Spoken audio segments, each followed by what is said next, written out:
did a commendable job in creating this. And also the name E-Pragati was incidentally born in one of those meetings, I was mentioning Dr. Pranav Saha, who spontaneously gave a name when we were searching for names. He said, E-Pragati. So it's that. And the Honorable CM immediately was happy to endorse that later.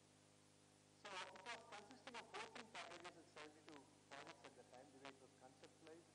And a lot of detail was built with the help of Wipro. I must really appreciate the work and contribution they made in initially shaping this idea. Well, having a great idea and vision is something. Getting it down to minor detail is, takes a lot of effort and, dedication. The third stage is very soon, all the events happen very soon, quickly. And you see September 2015, the proposal was approved by the cabinet comprehensively. Never such a large e-governance program was envisaged. And very soon thereafter, in October 2015, we had the launch in Vizag. So on the day of launch, I made a small presentation also.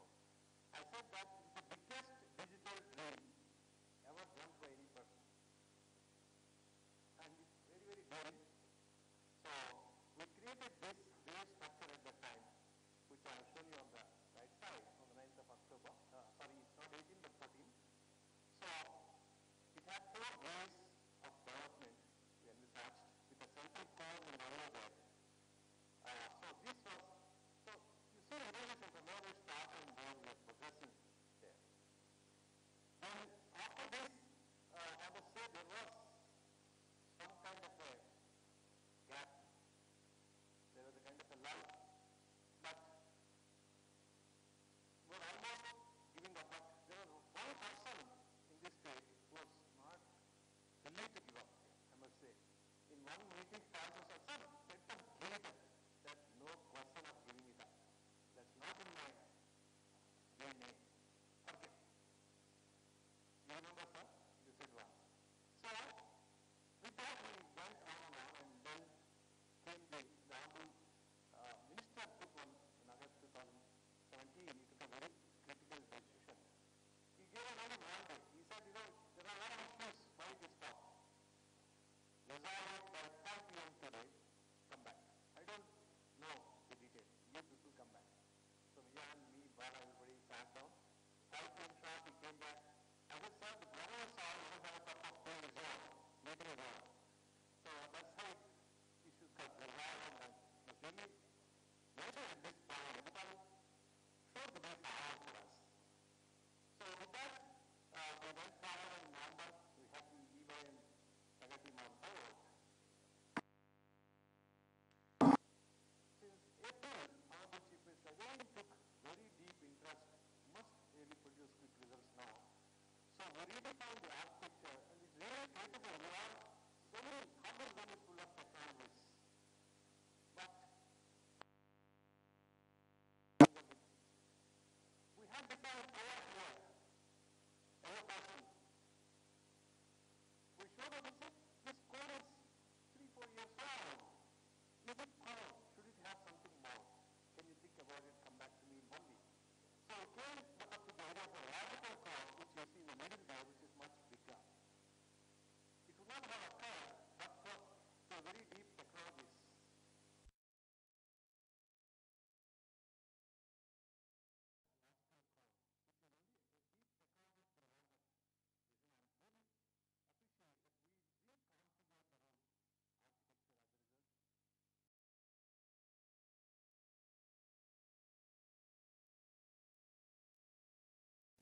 Appreciate that we reconfigured the whole architecture as a result. Physical core as it was.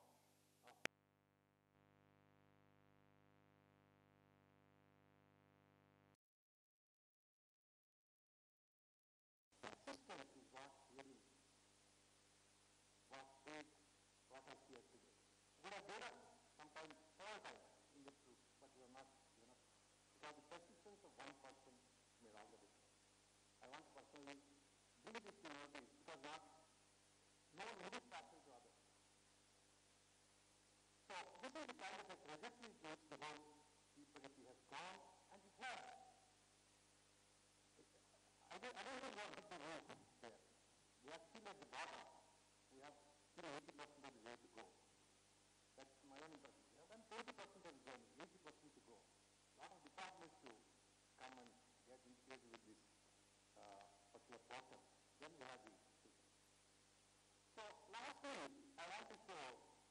tell you, what is my impression of the way forward. We are, doing several projects in the state and also at the national level and associated with larger projects.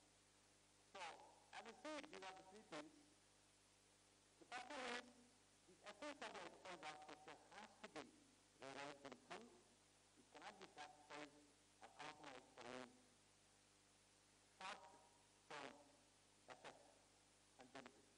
Which means there are two things there which should not be compromised. One is the abstraction of the services. Service should be taken to one level above. If you are talking of agriculture department, talk of primary sector.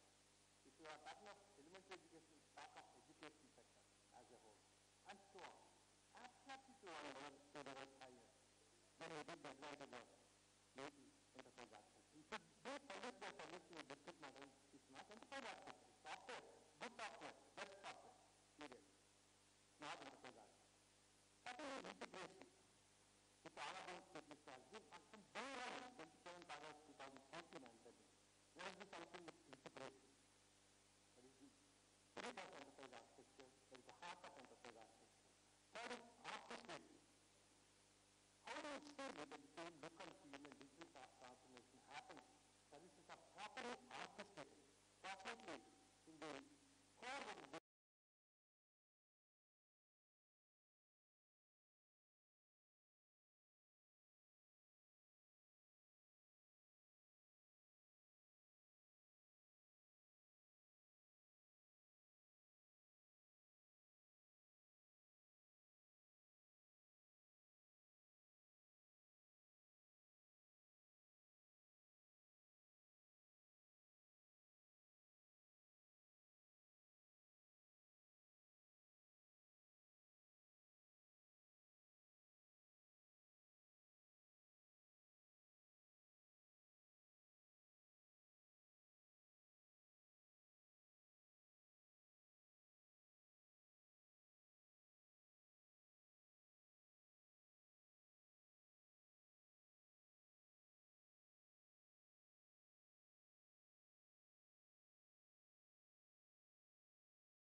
last one is we need to have platform is fine. Even Pega will do that. They will give the support from central location, but that's not the be all and end all. The capability should be there in the various departments and agencies which need to consume, which need to exploit this powerful platform. When they call me for ask me for a tagline for this core, I suggested the power of transformation should be the tagline. E-Pragati CORE, the power of transformation. The core gives you the power of transformation. Use that power fully, not marginally. Otherwise, we are wasting very valuable resources. So we need to build that capacity in the departments so that they have people who can really exploit the power of that core and the power of the transformation and give the benefit to the people of this state. So thank you very much. We have come a long way, I would say, though it has taken, in my own assessment, we have taken more time than we should have taken, frankly, but better be there rather than never. We are there in the right direction, with the right intention, and I am sure that will produce good results and good impact going forward. And this is a digital dream, 20% of which is on 9th of October, sir, I mentioned that it's a big digital dream. My own assessment is we have achieved 20% of the dream as of now. 80% is there to go further. Lastly, I would say this. I need not mention who is the person I am referring to here. Persistence is the twin sister of excellence. When you believe that your vision is correct, persist, persist, persist. That is what our Honorable Chief Minister is doing and continue to do so, and that is our strength, and we for sure will reach the stage where we have got the excellence. in this project and other projects as well. Thank you very much. Thank you, sir. Thank you so much for such wonderful insights and inspirational words. And now I request Sri Nara Lokesh Garu, our IT Minister, Government of Andhra Pradesh, and Sri N. Balasubramanian Garu to come on stage and give the keynote session.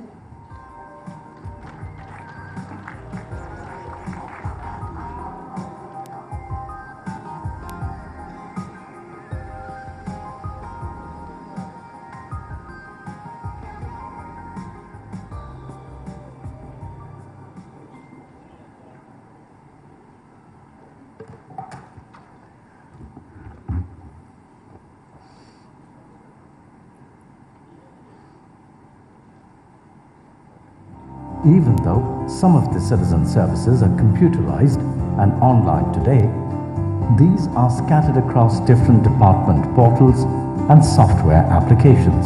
There is no single source to access all services from one portal. My EP Citizen Services portal is a single access point bringing all digitally transformed services. With digital transformation, you can avoid visiting government offices and achieve instant service delivery while not having to fill lengthy forms. Imagine with just a single sign-on, which is either Aadhaar or eKYC driven, citizens can access G2C, G2B services, and government employees can access G2G services. It's now a simple three-step journey from finding a service to completing the transaction. The service delivery time is magically reduced from days to minutes and seconds. My AP portal will help achieve higher citizen happiness index through visible governance, invisible government.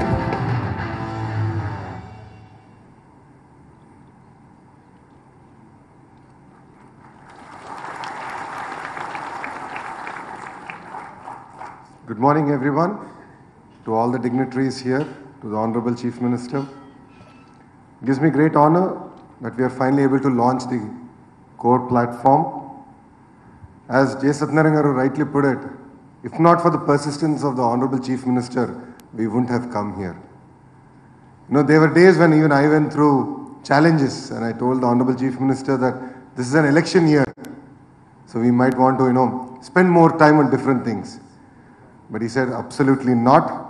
E-Pragati will transform governance in Andhra Pradesh, and he kept pushing us in that right direction, and that's why we are all here today.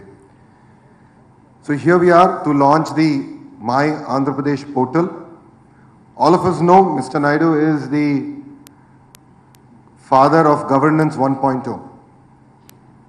Me Seva, as today we call it, it started with something called E-Seva. E-Seva was trying to create a front end where citizens can simply just pay the power bills, telephone bills, or basic certificates. But of course, Mr. Naidu is back with a bang. He is now talking about governance 2.0, and this is what we are now transforming. This comes in the back that no government on this planet is trying to do what we are trying to achieve here.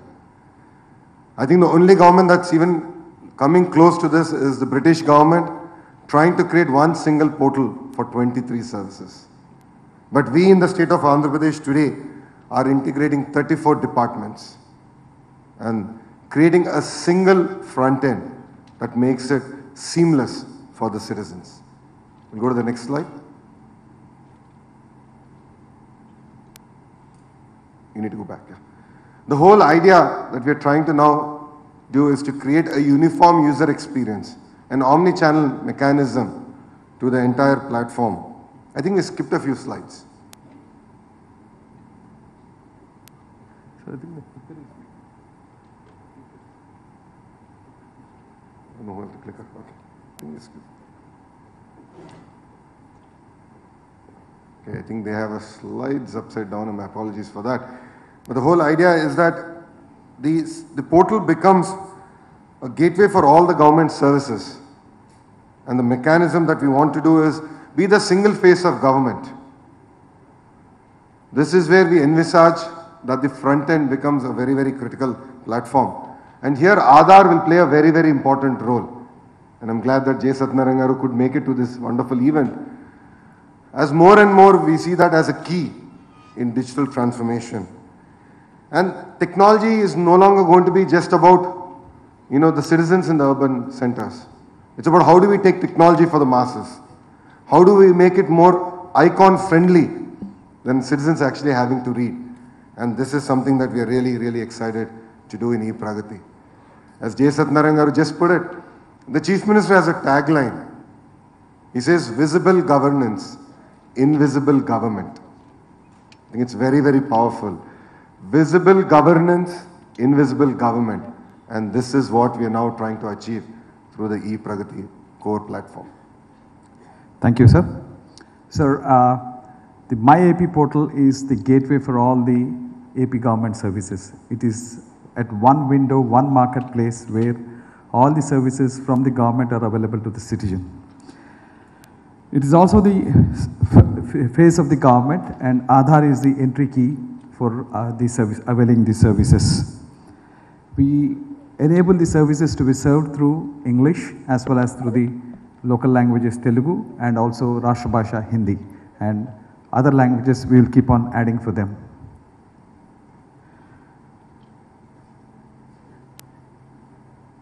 The services are categorized into various buckets. The first bucket is according to the roles. A citizen can have a different avatars. He can be a farmer, he could be an industrialist, he could be a businessman, he could be a parent. So the services are categorized as per the roles, as also as per the life events. Services are categorized for birth certificates, for marriage certificates, for different life events, graduation, etc., etc. And the services are also categorized traditionally as per the sectors: education sector, agriculture sector, industry sector, welfare sector, etc. And when the citizen comes onto this portal, all the frequently accessed services by him would be put into a bouquet and then offered to him. Most importantly, sir, the last time when we were discussing about the one portal, Honorable CM sir has directed, it is just not offering the service, we have to be proactive. And what he meant by proactive was that the alert should go to the citizen that he deserves a particular kind of service even if he does not know. The alert has to go to him. The government has to be proactive in telling the citizen that there is a service which you deserve, please avail it. That's the form of government that CM sir has envisaged. Built on the Pega platform, all the services delivery will happen through this one particular window, and the look and feel of all the services would remain uniform so that the experience is pleasant. And we are also going to use a few other technologies like chatbots, where when the citizen logs into the portal, he is going to have the help and support in the form of a chatbot that is going to be available to him. We are also putting up an artificial intelligence layer which will help him to, which will help the system to predict what is his next service requirement. And we are also going to bring in the blockchain technologies. And one of the most important things that the Honorable CM sir has always requested is, look, there are a good number of people who are digitally illiterate. How do you make this accessible to them? I want a voice integration with these portals wherein the person comes, talks to the voice assistant and says, I would like to have a driving license. I would like to have a birth certificate. And it should lead to the service and completion of the service. Yes, sir, this is on the roadmap. We are going to integrate the voice assistant natural language programming algorithms into this.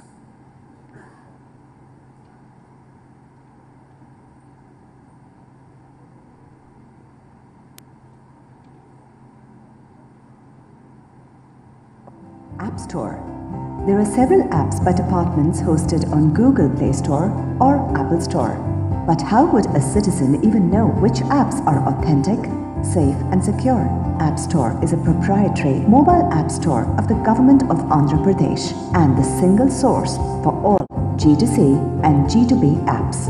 A web-based App Store developer portal is dedicated to innovators and startups, creating an opportunity not only to innovate, looking forward to see the birth of Flipkarts, Olas and Ubers of the world. Through this ecosystem, citizens can easily access the App Store, and departments can onboard their existing mobile apps onto the App Store or build new apps and onboard them.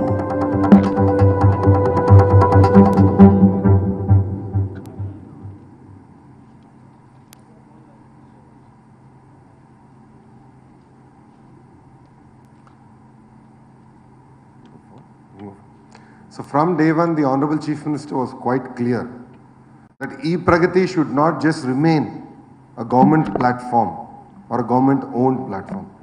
He said he should enable youngsters, young minds to use data and enable them to offer services to the citizens of Andhra Pradesh.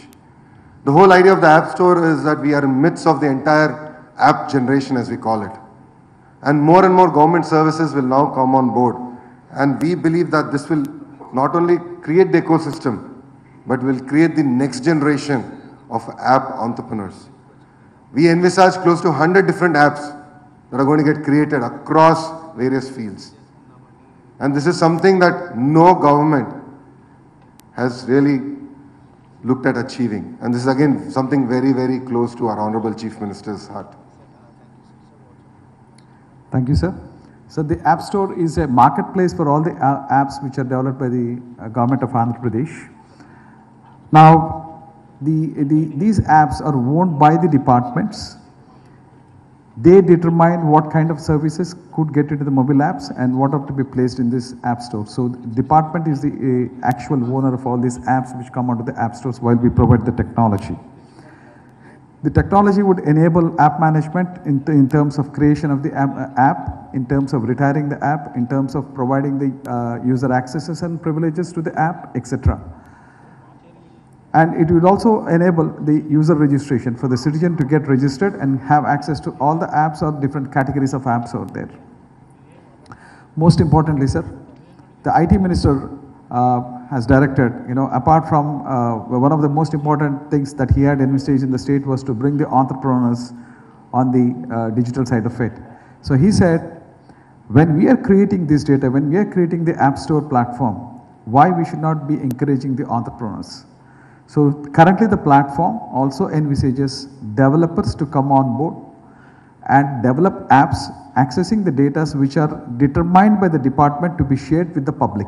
On the department's clearance of sharing the data to the public, those things will be made available to the public and the crowd will start now developing the apps, thus sparking of the entrepreneurship. The apps will be by default with Android and iOS platforms, sir. We have acquired the iOS enterprise license also, and the apps will be tested for the security, etc. So it's a goodbye to all the fake apps.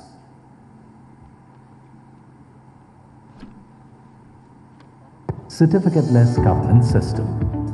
For student admission in education department, a student has to submit proof of birth, caste, mark sheets as a proof of fact. Imagine the same student not having to provide any of these and still complete the admission process. CLGS eliminates the need for citizens and businesses to submit or attach various certificates as a proof of a fact. It is a DigiLocker for all certificates. The certificate-less governance system will lead to the abolition of most of the certificates and establish a certificate-less society across the state of Andhra Pradesh. It aims to get rid of verification, minimize the usage of physical documents or electronic formats across the stakeholders, finally ending the possibility of fake documents by verifying government-issued documents online.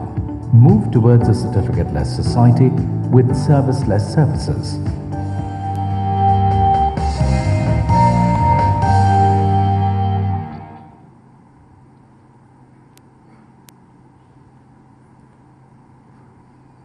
We are all of a generation where if we lost any certificates, our parents would have taken us to task. Because trying to get a replacement certificate was a big process. This is something we have inherited from the British Raj, where we have to actually prove we are citizens of India. And this is something that we have sort of continued with. This legacy has lived along. But not anymore in Andhra Pradesh. 120 certificates will come into a central platform, and all you have to do is use your thumb, and that will be a single certificate. And thanks to the work done at UID for this, we no longer have to worry about carrying, storing, preserving our certificates. So across any platform, it could be with the education department, it could be with the health department, we can create a seamless, secure process through which certificates can actually be delivered. And this will enable us to root out the entire challenges that we're facing with fake certificates. And all these certificates, in the first of its kind, will actually end up being on a blockchain. And that's something that we're really, really excited to launch as part of this certificate-less platform. Sir, the creator management for the certificates, the departments continue to remain the owner of these certificates. They determine the entire life cycle of the certificate, what kind of certificates to be created, what to retire, how to be managed, how to be reissued, what are the conditions for reissuing, etc. All those things would be determined by the departments. The consumer management, who accesses it, who stores it where, etc. is also brought out in the consumer management. One of the most important things, sir, like the Honorable IT Minister was saying, that it's a pain to carry all these certificates. Now we said, okay, in Andhra Pradesh we eliminate the certificates and the physical form of the certificates. But what if he goes to some other states which is not caught up with Andhra Pradesh? Does he require to carry this bunch of certificates? Honorable CM sir said, no. You have to give the comfort to the citizen of Andhra Pradesh that he need not carry these certificates anymore. Then came in the CLGS locker, wherein all these certificates will be stored into the digital locker for the citizen, and he can access the certificates from wherever he wants across this globe. And, sir, and as IT Minister has pointed out, since the certificate is blockchain, the trustness of the genuinity of the is stamped on the certificate with the blockchain, the verification becomes easy, especially for those students who are going abroad for their studies. So that's the certificateless governance vision of the government of Andhra Pradesh. And all the certificates will also have a QR code. In one of those meetings in the late evening, the Honorable CM said that the certificate must have a QR code so that the genuinity of the data on the certificate can be called from the database. So every certificate now comes essentially with the QR code. So wherever you take them, just any normal QR scanner from your mobile phone, you can understand whether the certificate is genuine or fake. Thank you.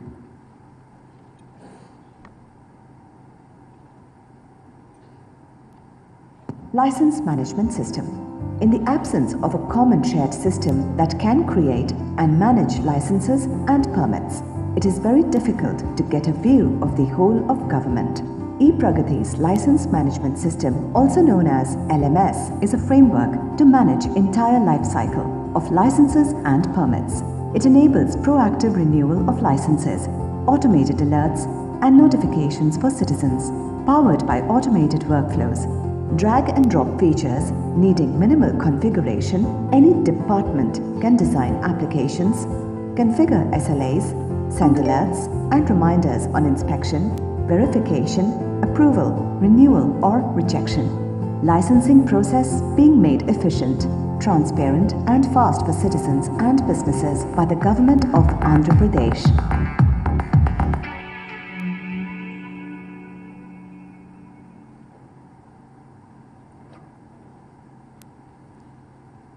As we all know, Andhra Pradesh is now #1 in ease of doing business. This is something that's not new for our state, but something that all of you should actually look at is Andhra Pradesh got the highest score in terms of feedback from industry, with good 4% lead compared to our closest state. The CM has always been very, very clear. His target to all the departments is that Andhra Pradesh should be a distant #1. This means we have to really compete with the best in class countries, like what we have seen in Singapore, what you're now seeing in the US. He's very, very clear that we need to now compete with them. And that's where the entire license management system plays a very, very critical role. As you've seen from the entire life cycle of the certificate, how do we monitor, manage this effectively is going to be critical. And as a state, we're really looking forward to this. And we also believe that majority of the people who do not renew their license, the biggest challenge that they face with is that they don't know when to renew. They don't have any reminder from the department. So through the license management system, we are actually going to send reminders to companies saying, this license is actually up for renewal and you can just go and do this online. So this is again, that's going to be very, very unique to our state. 60 plus licenses will actually end up coming online. And we're pretty confident that with this system, we'll live up to the Honorable Chief Minister's expectation, which is Andhra Pradesh should be #1 in ease of doing business, not only in the country, but on the planet. Sir, many a time, all of you know that if you want to apply for the license, it's pretty difficult to figure out what are the supporting documents that you got to put in. Most of the time, the fields which are there in the license forms for the citizen, it becomes a big mystery to figure out what is to be entered into that particular field. The license management framework, which is designed by in-house by Pega, thanks to Krish and his team, it's a framework where the form design becomes pretty easier. It's a drag and drop way of building the forms, and also the fields are now to be simplified based on the department's directions. Once the standardization happens, the licenses issual, renewal, suspension, cancellations, enhancement of these licenses, etc. All of those things can be achieved from the online application for the licenses.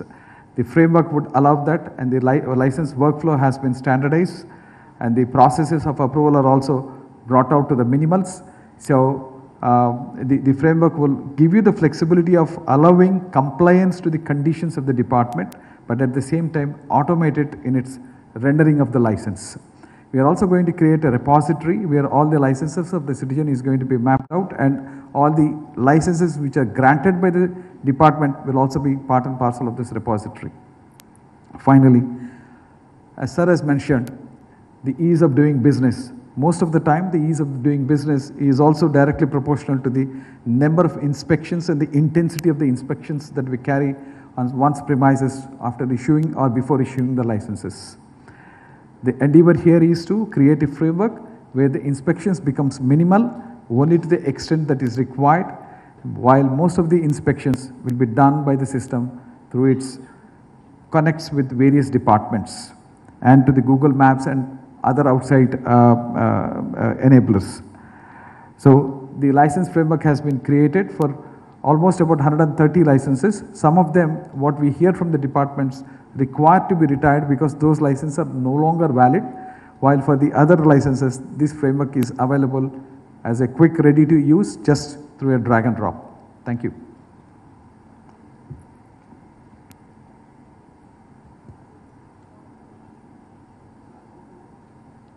E-Highway.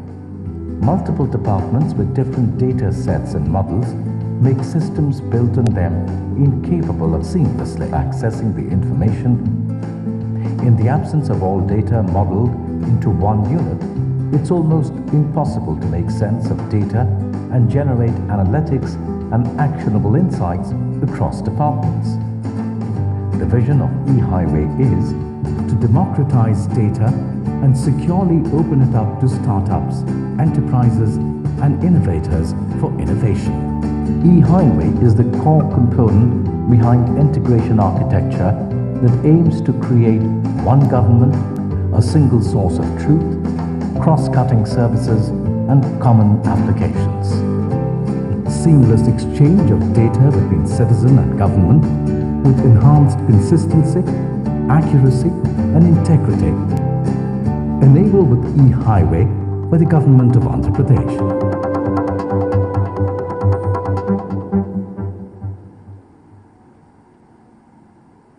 You know, when I joined the Honorable Chief Minister's cabinet exactly 15 months back, the biggest challenge that I noticed is visibility of data.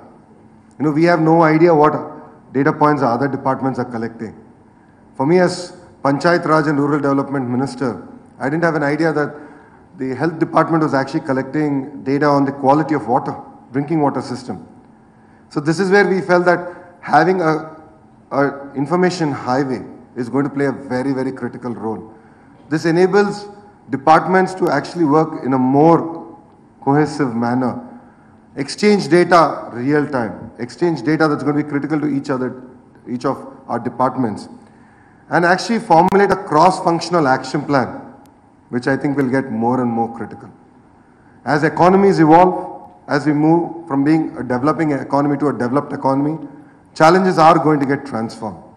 And for this, we believe that democratization of data is going to become equally important. In our own department in Panchayat Raj and Rural Development, we have developed enormous dashboards. And these have become public dashboards. So there's a lot of social policing that has come into it. And there's true competitive spirit that has now developed among collectors to really deliver. So these are a few examples of how we are able to achieve this. These APIs are actually going to be opened out to, again, entrepreneurs. They can develop various other platforms like Appstore. They can develop services to the citizens. And we believe that close to 100 plus APIs will open up during this entire journey. We believe that data is the most sacred thing on this earth next to God. You can destroy applications, you can destroy technologies, you can retire technologies, you can retire applications, but not the data. Data is sacrosanct. Hence, the thirst for data, the request for data is ever mounting. Honorable CM Sir said, between department to department, there should not be any legwork, there should not be any request, there should be a seamless transfer of data from one government to another government department upon validation that it's a government department that's requesting for this data. Hence, the e-highway was created to facilitate the data exchange. Data exchange dynamically from any to any. When I say any to any, it is department to the citizen, department to a business, department to department, technology to technology, service to service, etc. Device to device, any to any. So it's a dynamic data exchange with an any to any feature. And we have a catalog of all the APIs with us, which will be published in this e-highway framework. And the department still continues to own the data. It's only that it is providing an access to it, and a strong security mechanism will be laid out for sharing of this data. And also a governance framework is worked out now with the given protocols, accesses and rights for who has to access what kind of data, etc. Thank you. We also have all different formats and technologies like SAP, Microsoft, and IoT, etc. All kinds of data exchange would happen here. Thank you. Datalytics. Decision making is still a manual process in spite of the terabytes of data available in the government databases. So, is there a better way to leverage data to drive decisions and objective policy formation? The answer is a big yes. Capturing the data is at the source of data. Computer and IoT data science have advanced to generate predictive analytics that are context-aware.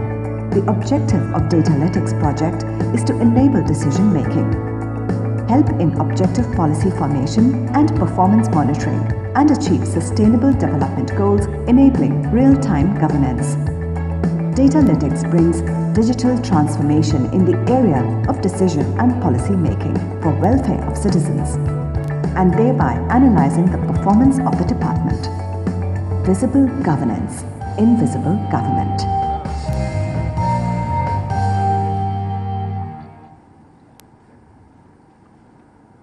From day one, the Honorable Chief Minister has been very clear that budgets are being allocated to various departments, but outcomes are never measured.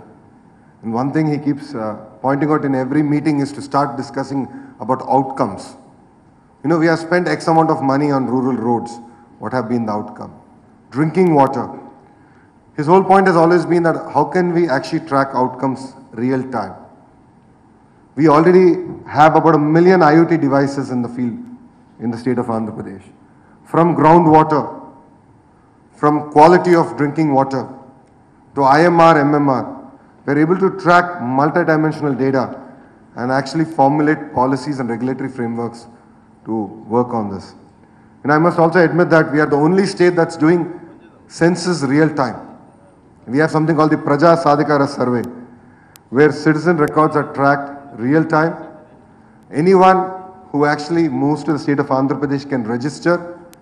They can register in a fair price shop. They can register in a Me Seva center. This is an ongoing census. I believe it is one of the most accurate census on this planet. It is biometrically enabled census. And the beauty of this is we can actually then start doing analytics and do targeted projects. One project that we are about to launch in the state of Andhra Pradesh is the unemployment pension scheme. This is first of its kind. Many states have tried and failed. But in Andhra Pradesh, from August, we are actually going to launch this scheme where citizens can actually enroll online and they'll have absolutely no touch point with the government. And just think about it. You're talking about 1 million people. Even to do basic analytics in the erstwhile census data would have been virtually impossible. But with the availability of our data platform and analytics we're able to do, we are now able to raise a sharp focus in terms of delivery of this scheme. So this is something we're very, very excited. Over a period of time, close to 100 plus use cases will come out of this. In Panchayat Raj and rural development alone, we've used this technology to rationalize taxation at the grassroots level, and it's had profound impact. Sir, in one of the meetings, Honorable CM said that, it is just not a digital transformation project. E-Pragathi is just not a digital transformation project. Can I tell the farmers 6 months down the road, this could be the probable price of the agricultural produce, so hence you can go for this particular produce because the weather conditions, the climate, the rainfall, etc., and the energy conditions, etc., point out that you could grow these kind of crops. Or proactively tell the health department, based on this analytics, we see an outbreak of a particular disease during a particular season in a particular geographical area. Can we go and tackle that? So his emphasis has always been not just calling out for analytical reports based on the legacy data, but also on the predictive part of it. The other thing is, right from his first term onwards, what we have seen is CM was always interested in understanding how the departments perform. Sir has recently evolved the key performance metrics, and the performance of the department has to be matched with those KPIs. So the data analytics platform would help you to toggle your data to understand how you achieve these better KPIs, etc. As I said earlier, we treat data as sacrosanct. So we are going to create a data lake into which all the data, apart from the government data, we are also going to bring out all the publicly available data sets into the data lake. It could be structured data, it could be unstructured data, it could be media, it could be a streaming data, it could be a static data. So the entire technologies are geared up for different kinds of analytics on all these kinds of data. And the variety of sources that would come and form this data lake is going to be starting from structured data, which is the government data which would come in, then unstructured data which is published on the internet or on the Wikipedia or on various kinds of blogs to the social media, etc. All of them would be brought onto the data lakes. Apart from our data, data from other countries, data from other states which are published on the publicly available data sets, those things would be brought into the data lake for the analysis and the predictions. Thank you.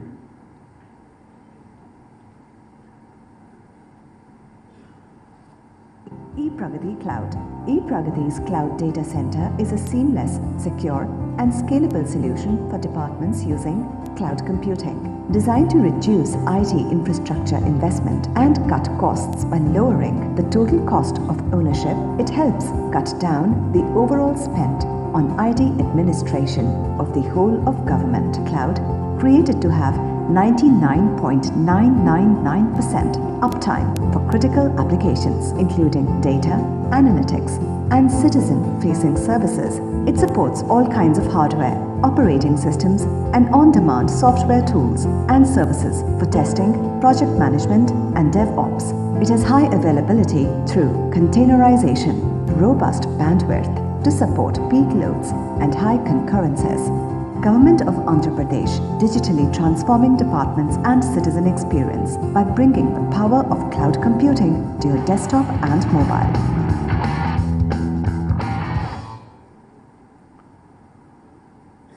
We can safely say that Andhra Pradesh is the first government in India to be on a complete government cloud.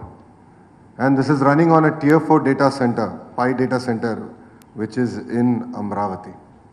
This was one of the very early decisions we've taken in the ministry, that we are no longer going to buy any servers in the government. And that was the way we've actually migrated all departments more and more onto this cloud platform. This enables us to really scale up.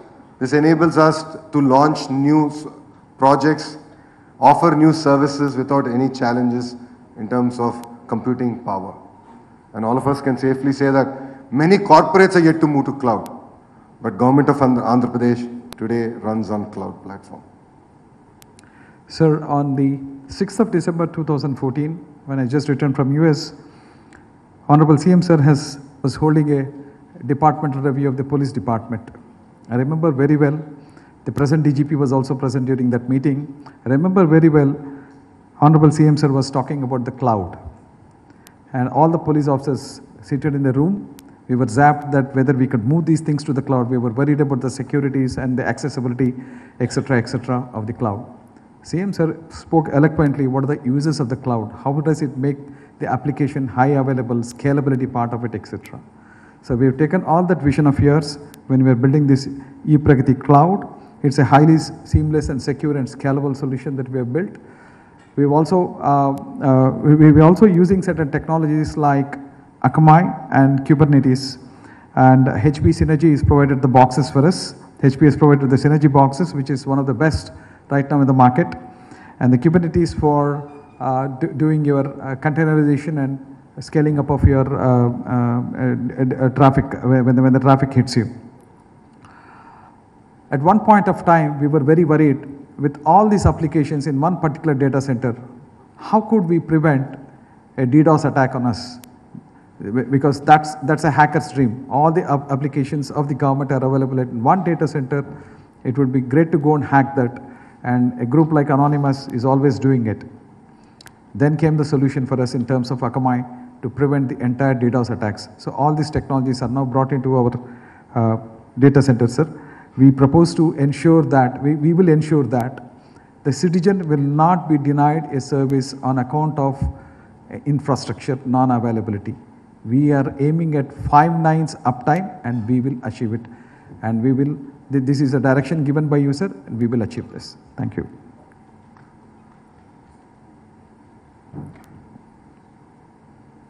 Core Dev platform. It takes ages to build applications, not to forget the ever-evolving technologies and many other woes, including gathering requirements. With Core Dev platform, every department can develop any web or mobile application at 7x speed as per their need, without worrying about identifying technologies, procurement of product licenses, manage hardware, or identifying system integrators. With support from E-Pragathi, they can now simply write an RFP and work with an impaneled system integrator. Powered by Pega's business process management, workforce intelligence, decision management capabilities, developing new applications and services will now take days, not weeks or months. A unified no-code platform, one UX artifactory, visual models, and agile methodology help to build apps that are always up to date, easy to change, and ready to deploy where you need them. Core Development Platform leverages the power of digital process automation, artificial intelligence, big data, machine learning, robotic automation, blockchain technology to achieve visible governance, invisible government.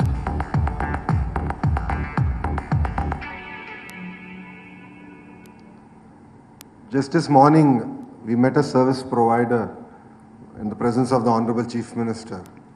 Then he asked, how long do you think it will take to deploy a solution? In all my anxiety, I said, we'll do it in a month. Then the service provider was quite shocked. He said, sir, we need at least 3 months. Then the Honorable Chief Minister looked at us and said, we'll give you 1 week, deploy the solution. So for those who have already worked with our Chief Minister, you know the man is always on the move. New requirements do keep coming. One thing that's constant in Andhra Pradesh is change. And for that, we need to really create a robust platform. This is where we believe that the applications that we can today design can be done at 7x the speed. Even departments don't need to have tech-savvy individuals. We don't need PhDs to actually start developing world-class products. With the platform that we have chosen, we can radically integrate, we can deploy solutions, apps, like there's no tomorrow. And this again, something we believe that's going to be very unique. The biggest challenge that we see when we deploy a large-scale solution like this, and I'm sure quite a few corporates have their own ERPs, is licenses. The whole question comes back to is how expensive is it going to be? We have really standardized that. Departments don't need to worry about it. It's a responsibility of E-Pragathi to ensure that licenses are of the past. And this is something we're really, really proud. And I'm pretty certain that we are the only state government actually implementing this solution also. Thank you. Sir, I have to confess a few things here.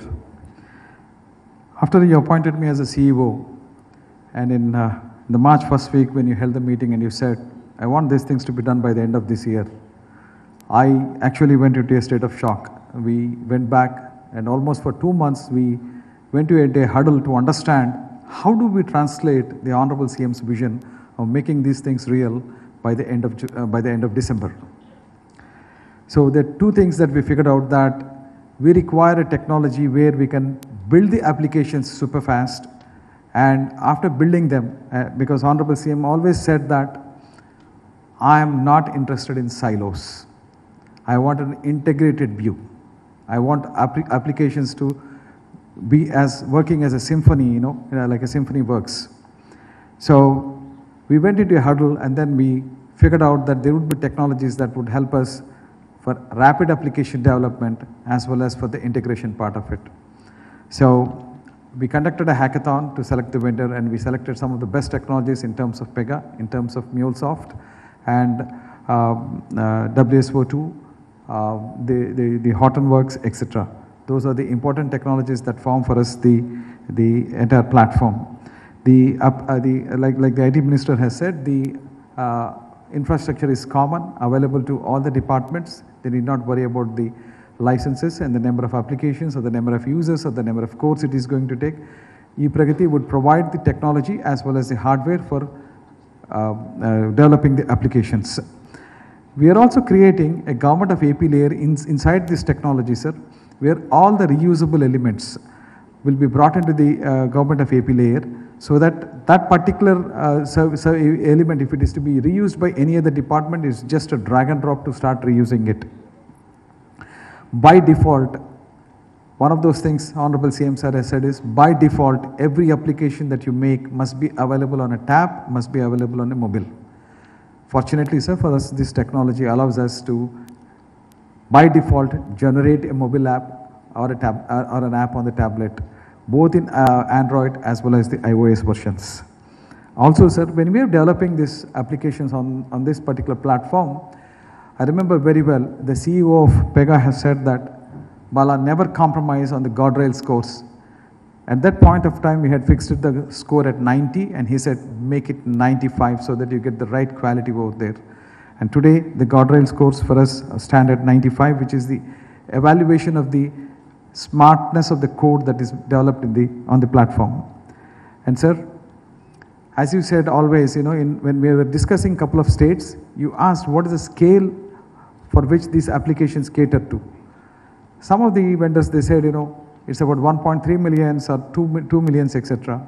CM sir rightly pointed out the total population of Andhra Pradesh will be utilizing this. So next came the question of what should be the concurrency. For every application that we build on E-Pragathi, the concurrency by default is 50,000 users for that microsecond, for that particular module that's happening over there. That's the strength of the platform, sir, that we are offering from E-Pragathi to all the departments. I would request all the departments to leverage this facility and gain in building up the applications at the speed of 7x compared to any other frameworks that we are going to use to build the applications. Thank you.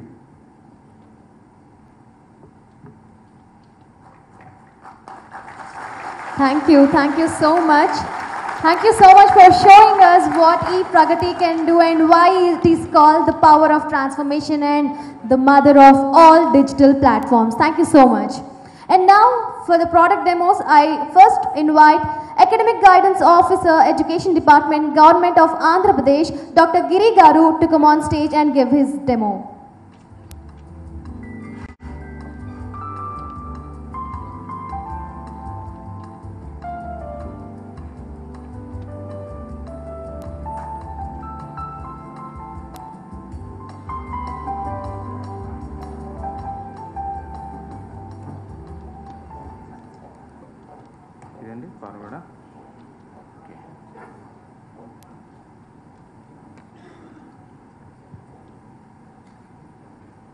Honorable Chief Minister, Honorable IT Minister, dignitaries, E-Pragathi team and friends. Good afternoon. As far as the Department of Collegiate Education is considered, there is a huge loss in terms of educational infrastructure, particularly in government colleges due to bifurcation. But with the vision and the meticulous planning of Honorable Chief Minister, there is a great progress in higher education in general and collegiate education in particular during the last 4 years. We got a cluster university, 6 new model degree colleges, 2 model degree colleges now. As per the Honorable CM's vision in making the state as education hub and a knowledge society, the CCE has implemented strategies of strengthening the existing colleges and establishing new colleges. As part of this, we have approached E-Pragathi for help in terms of the centralized admission. For that,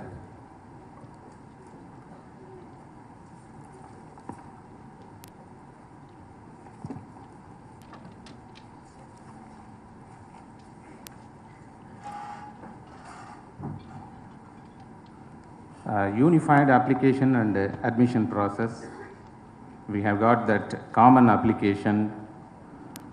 A student can choose which one he wants to apply. Here, there is no confusion for the students and the stakeholders. So one application for multiple institutions, courses across the state.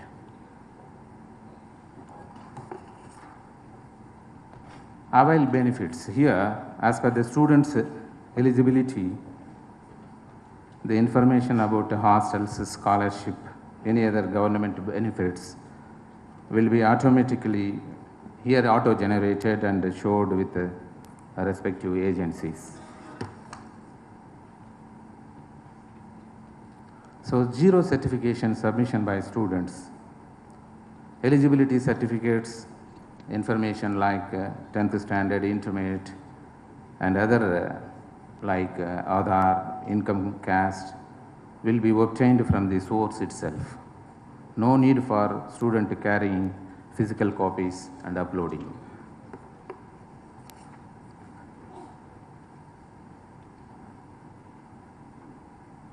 One-click merit list generation. Centralized allocation processing can be done for entire state at once after following the rules of reservation in vogue.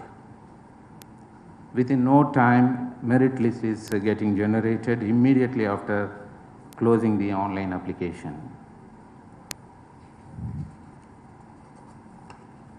Seat confirmation. The student can easily find the vacancy position of seats across the state. centralized digital library learning management. The students and staff can easily be found, the availability of books and whereabouts of books across the libraries of the state. Unified student hub and unified institution on hub. The students will be able to find the various facilities available in the college across the state. Thank you. Thank you, sir. Thank you so much. May I now invite Commissioner Agriculture Marketing, Government of Andhra Pradesh, Sri Samuel Anand Garu to come on stage and give his demo.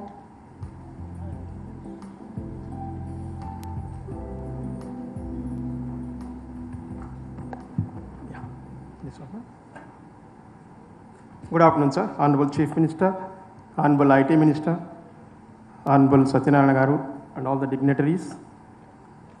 So I must say today is a great day for the retired employees of the marketing department because their long cherished dream of receiving their pensions online is going to be realized from August 1st onwards, sir. Thank you very much. I will not take much time, sir, because this process is well known. This is faster online disbursement through their bank accounts, and there is no chance for any mismanagement or overdrawal because the whole thing is automated and done through the digital signature of the Commissioner Agriculture, Marketing, and automatic reconciliation of all these pension accounts is done. And the grievances of the pensioners are also settled online. And in addition to the features of government servants receiving pension through their bank accounts already, we have an additional window for the pensioners of the marketing department whereby they can update their profiles and their grievances are also addressed online. I thank the Honorable Chief Minister very much for making the dream of our retired employees a reality. Thank you, sir. Thank you very much. Thank you so much for such quick demo, sir. And now I request our Engineering in Chief, Panchayati Raj Government of Andhra Pradesh, Sri Venkateswar Rao Garu to come on stage and give away the memo.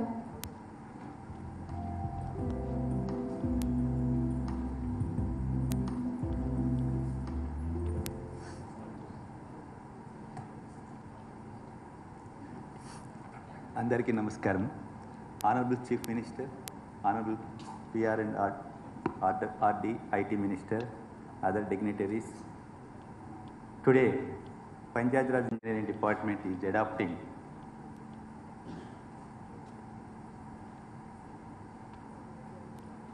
work management system by integrating various activities right from proposal stage to completion, such as proposals, administrative sanction, technical sanction, tendering, execution, and monitoring. And thereby the transparency will be there to all the stakeholders. Government can monitor the work's progress. Department function is right from AE to Chief Engineer level can process the activity, and the contractors can have the accessibility regarding the reports, specifications, and drawings, everything. And quality auditing can also be done simultaneously, and bankers, funding agencies can monitor the works, and utilization of funds also can be done.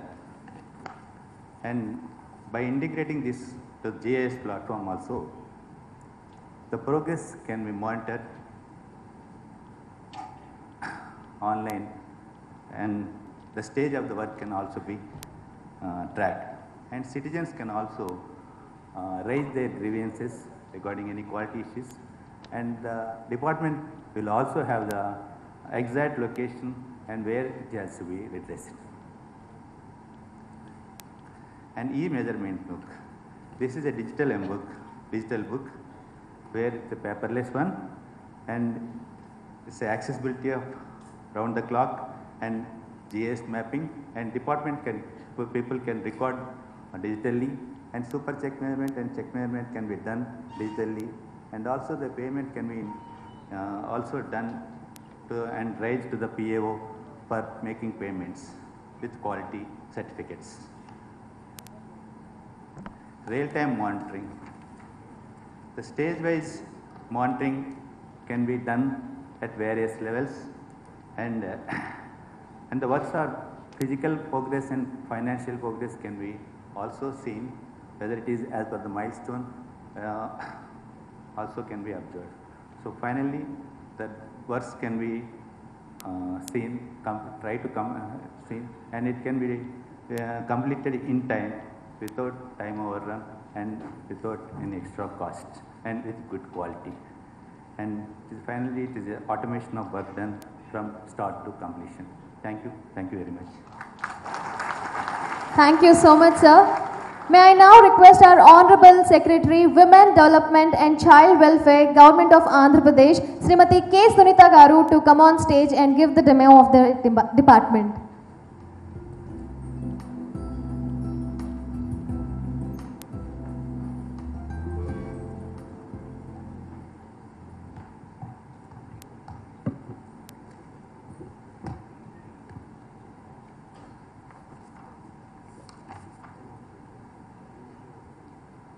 Honorable Chief Minister, Honorable IT Minister, dignitaries, my E-Pragati colleagues and all the officers here, very good afternoon. I'm dealing with the Child Welfare and Women Welfare Department, and for those who are familiar with this, it is about distribution of nutritious food to the children and to the women, and then monitoring the various stages of their malnutrition. Now this is a very big task because it means that the whole of state of Andhra Pradesh, we have around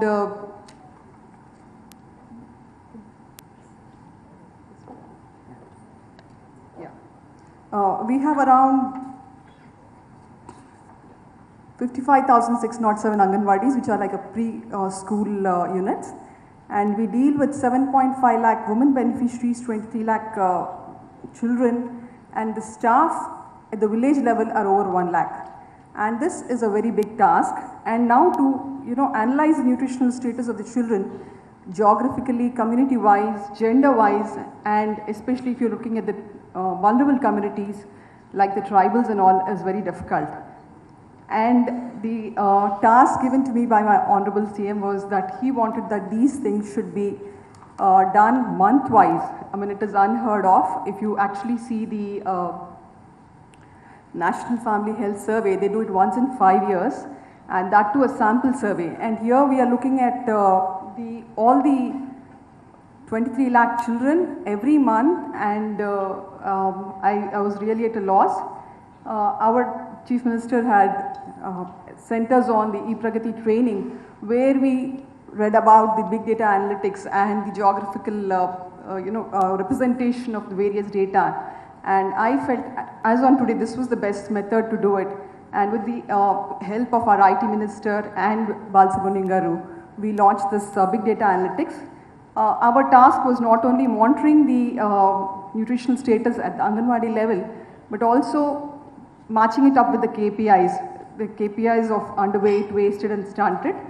And the main 3 modules we did right now was the nutritional status analysis, the tribal area analysis, and the data entry and pattern analysis.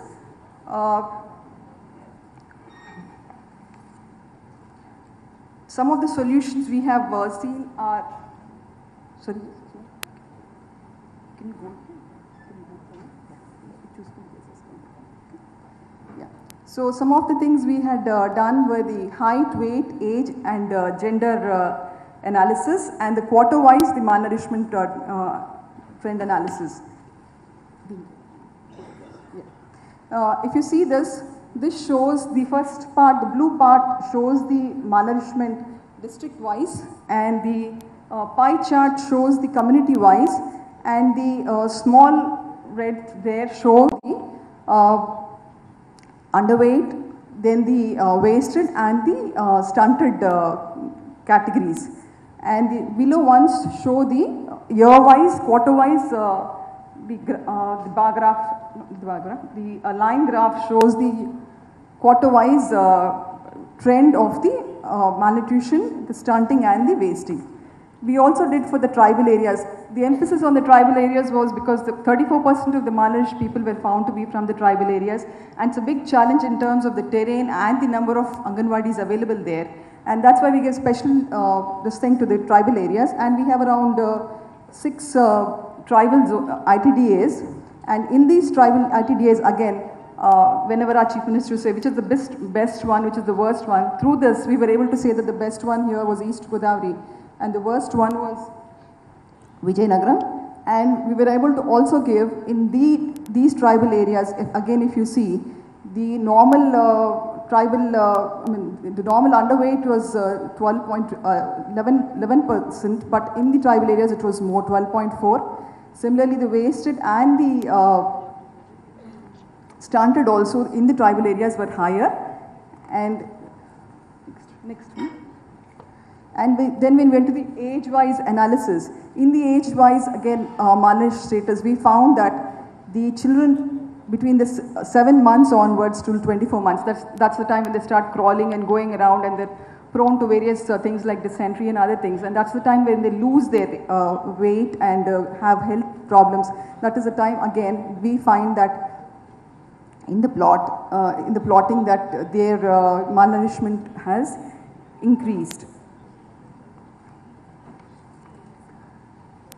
The stunted analysis also showed that this is for the last years, that due to the care and the starting of a feeding program called Anna Amruta Hastam, where hot cooked meal was being given to the children and the women, the normal children, the graph has improved and the malnutrition has gone down. The top one is the normal children, the graph has improved.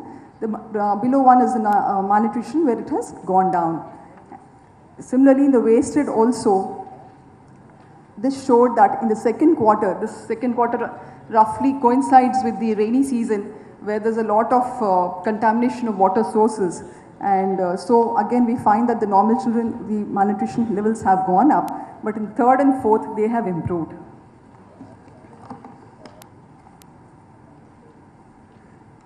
The underweight analysis also showed that the normal children, this thing is not very, I'm not really sure of that, but the overweight, they showed that the fourth quarter onwards, the overweight is growing, and this is one of the problems today. While there is a decrease in malnutrition, there is also an increase in overweight, and the districts with the highest overweight has been shown to be Krishna, and the least one is Vijayanagaram. So in our anxiousness to feed children and women, we should not overfeed them, which has been thrown here. We are also not trying to just make an app or a solution in which everything is just portrayed, but we also wanted to validate our data. So we have gone through the data delinquencies, and we started plotting all those areas where they were showing decreasing height, decreasing age, change of gender.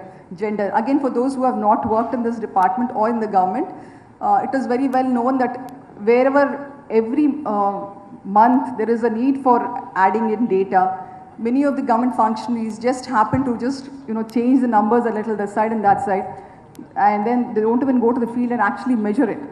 This is also especially known to those people who have worked in the fields, that the village accountant generally books the crop without even going to the village. He just writes whatever he thinks is okay with that person. So to avoid this kinds of data inconsistencies, we have done this, and we find that in the data inconsistencies, we found that about roughly 80% of our data was okay, 20% was what was inconsistent. And the beauty of the application was this 20% we could drill down till the Anganwadi and say this 20%, these are the number of clients which have been wrongly entered. And you can just imagine the kind of surprise the officers had when we showed them on the screen and said, these are all the beneficiaries, you have given the wrong height or age or gender. And this, we said, height cannot decrease, and you've showed height is decreasing. That means that this is definitely wrong. Age doesn't decrease, and they had showed it as decreasing, and that's how it is wrong. And gender, they had changed it from male and female, and we said that definitely at that level of that's 6 months to 6 years. This is not possible. So this is where we caught them, and I'm sure they will be a little more wary of doing such changes just offline, just to feed some figure there.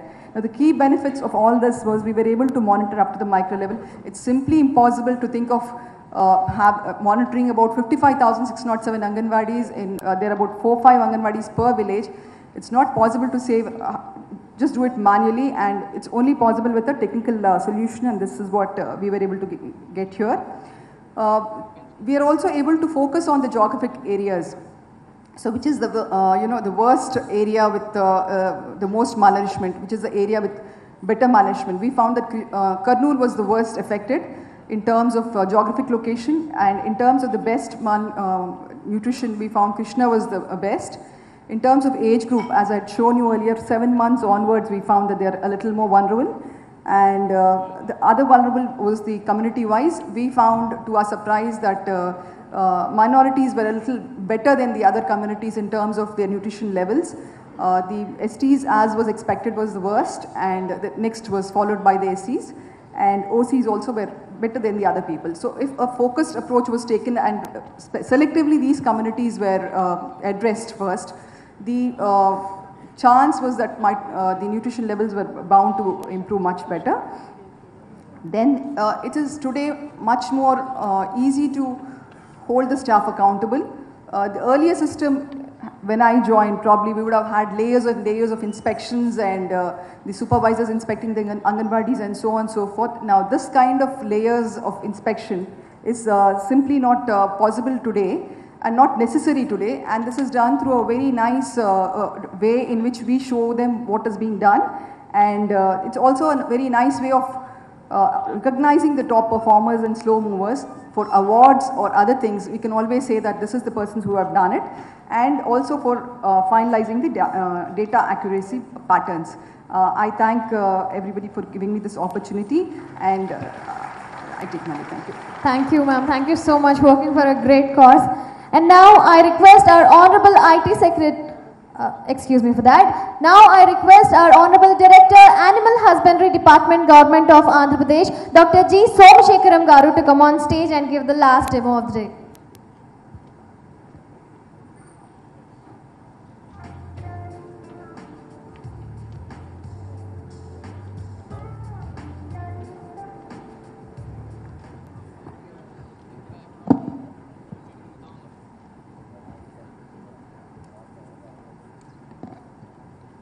అందరికీ నమస్కారం. I would like to bring about the facts. We have derived the benefits because of the introduction of one application in control of foot and mouth disease.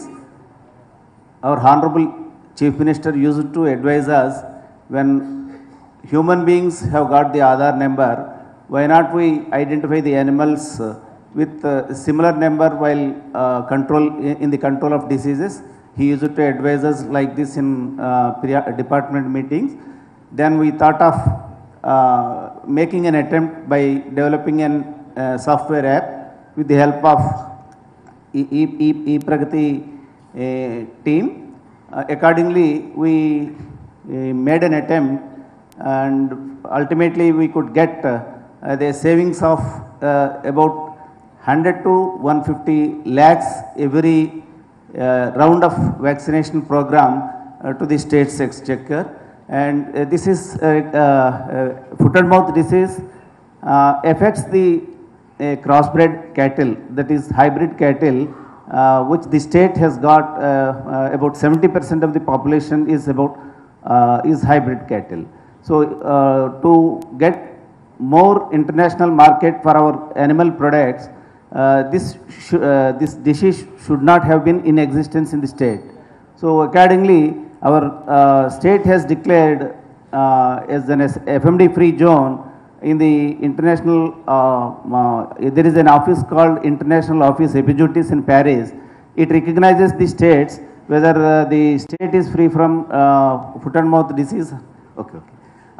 Because of we made an attempt, that all the animals which we used to monitor manually or physically through our field staff, now after advent of this software app, we used to identify the difficulties that were there in the traditional system. We could find out solutions, best solutions, and we could we could monitor all the animals whether they are vaccinated or not. And previously, before introduction of this particular app, we used to indent 110 lakh doses every round of vaccination, which we used to conduct once in 6 months, twice a year. Now, after introduction of this kind of monitoring, we now the requirement could be brought down to about 90 to 95 lakh vaccine doses every round of vaccination. That's how this app has helped us to save about 100 to 150 lakh rupees of state's exchequer in every round of vaccination. And we could also address some of the problems which we could identify because of this E-Pragati team, they could guide us to analyze various problems through this particular app, and also suggested us some solutions also to address those problems. Now we are able to forecast how much of vaccine is required and where we need more vaccine and where we can save the utilization of vaccine in mandals where there is no population. And we are able to identify the seasonality of the diseases because of the analytics that they have given us. Because of this, we are able to effectively monitor the disease surveillance, and now we are able to forecast how much of vaccine is required and where the disease is noticed. And because of because of this technology, we are able to identify disease-free mandals also. Now, because of this intervention, the benefits derived to the state. Now we are able to forecast the exact quantities of vaccine requirement and also study the disease profiles, and we are able to track areas where there is inconsistent usage of vaccine, and also identify the mandals where there is no disease at all. So this is how we are able to make use of this app with the help of E-Pragati team, and we would like to associate with the team to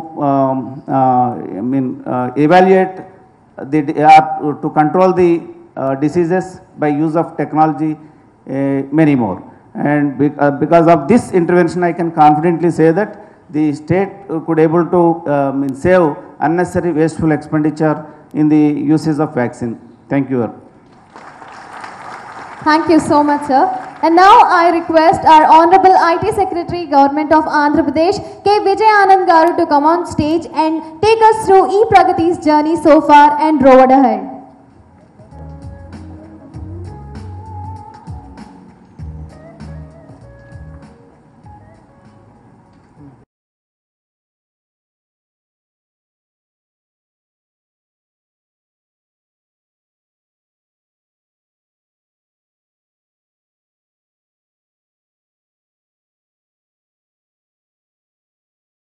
This E-Pragati CORE launch. It is a matter of great pride that Andhra Pradesh has been leading this digital transformation in government, making the state a role model for the rest of the country to emulate. Under the visionary leadership of our Honorable Chief Minister, Sri Chandrababu Naidu Garu, and able guidance of Honorable Minister of IT, Sri Lokesh Garu, Andhra Pradesh has been very fortunate to witness the adoption of Industry 4.0 technologies to enhance governance of citizen-centric programs. Being a tech-savvy government of Andhra Pradesh has implemented several innovative and citizen-centric e-governance projects such as Me Seva, Me Kosam, Me Bhumi to ensure improved delivery of services and faster grievance redressal of our citizens. One such initiative is the E-Pragati platform, which is one of the world's largest and most complex government digital transformation projects, which has been undertaken to realize the Honorable Chief Minister's vision of visible governance and invisible government. E-Pragati aims to help connect citizens to 34 departments, 336 autonomous organizations, and will deliver 745 plus services. Today with E-Pragati Core launch, we will provide additional services to the E-Pragati portal, which includes MyAP, Appstore, Certificateless Governance System, E-Highway, and E-Pragati Cloud Data Center, among others. My portal will provide a single access point to all G2C services, which will help the state realizing its vision of higher citizen happiness index through visible governance and invisible government. Appstore will act as Government of Andhra Pradesh single source of truth for all G2C and G2B apps developed by government departments. This will enable the citizens and other stakeholders to have free access to apps, thereby enabling effective and transparent digital governance. The core digital development platform is designed to work in tandem with the App Store and aims to enhance the user experience of various applications hosted by government departments.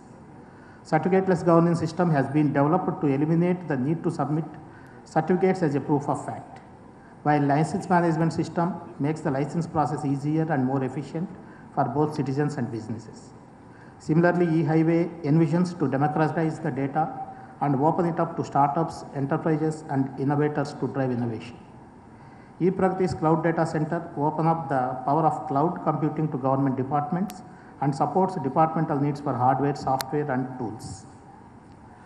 The E-Pragati Authority has also been instrumental in designing and implementing several other innovative e-governance initiatives such as Core Dashboard and other activities like e-office, etc. I also inform you that Core Dashboard has been cited by Niti Aayog as a replicable best practice for the state governments in India. The state has already implemented Aadhaar-based EPDS system and pension dispersal as part of its vision to directly transfer benefits to stakeholders, ensuring hassle-free availability of benefit programs to citizens. To increase adaptation of E-Pragati platform, the E-Pragati Authority has collaborated with Indian School of Business, wherein the digital transformation in public governance certificate program is being taught to officers of various government departments by globally renowned faculty along with experienced industry experts. Going forth, we shall adopt a whole of the government approach, wherein departments shall be integrated to this platform, thus ensuring that boundaries between departments are diluted. Once fully functional, the E-Pragati project will ensure seamless service to all the stakeholders, including citizens, businesses, and governments in terms of speed, transparency, and accuracy. The E-Pragati platform would result in faster G2G service transactions, leading to greater savings for GOEP and increased transparency. We firmly believe that E-Pragati platform will play an essential role in the digital governance of citizen services, thereby realizing the state's vision for greater transparency and convenience for citizens. Thank you. Thank you so much, sir. And now I request our special guest, Mr. Neil Jacobson, Future World, the global business and technology think tank, to come on stage and address the gathering.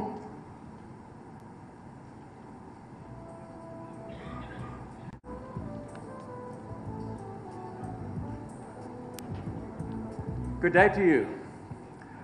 I stand here as absolutely astonished, Chief Minister and IT Minister. It was literally a year ago that we shared a platform to launch the Indian School of Business training program for digital officials. And yet here we stand today with the incredible progress that has been demonstrated here. As you rightly said, I think this is one of the most comprehensive programs in the world, and my congratulations to all of you. It truly is an astonishing achievement. And it was the first time that I think I heard this particular phrase, Chief Minister, that I think you picked up at that session. And I must tell you, I've used this quote in presentations around the world with other government departments, with other companies, in terms of the concept of what e-government is all about. Making services invisible, except in the impact that they have to customers, the citizens. The other thing that we talked about at that launch a year ago was not paving the cow path. In other words, exactly as was said earlier on, not taking government services and just digitizing them, but actually transforming the process in order to make them truly efficient. So the two critical concepts were transformation and focus on citizens, public value, in other words. And the big question, of course, for me, having come this far and looking at this as an outsider, is what next? And there are two quick concepts I want to pick up, two critical steps. And the first is adoption, and the second is the concept of speed. Adoption, it's a really big concept. This is the biggest and boldest project that this particular government has partaken, and as you say, certainly the biggest in India and possibly one of the biggest in the world.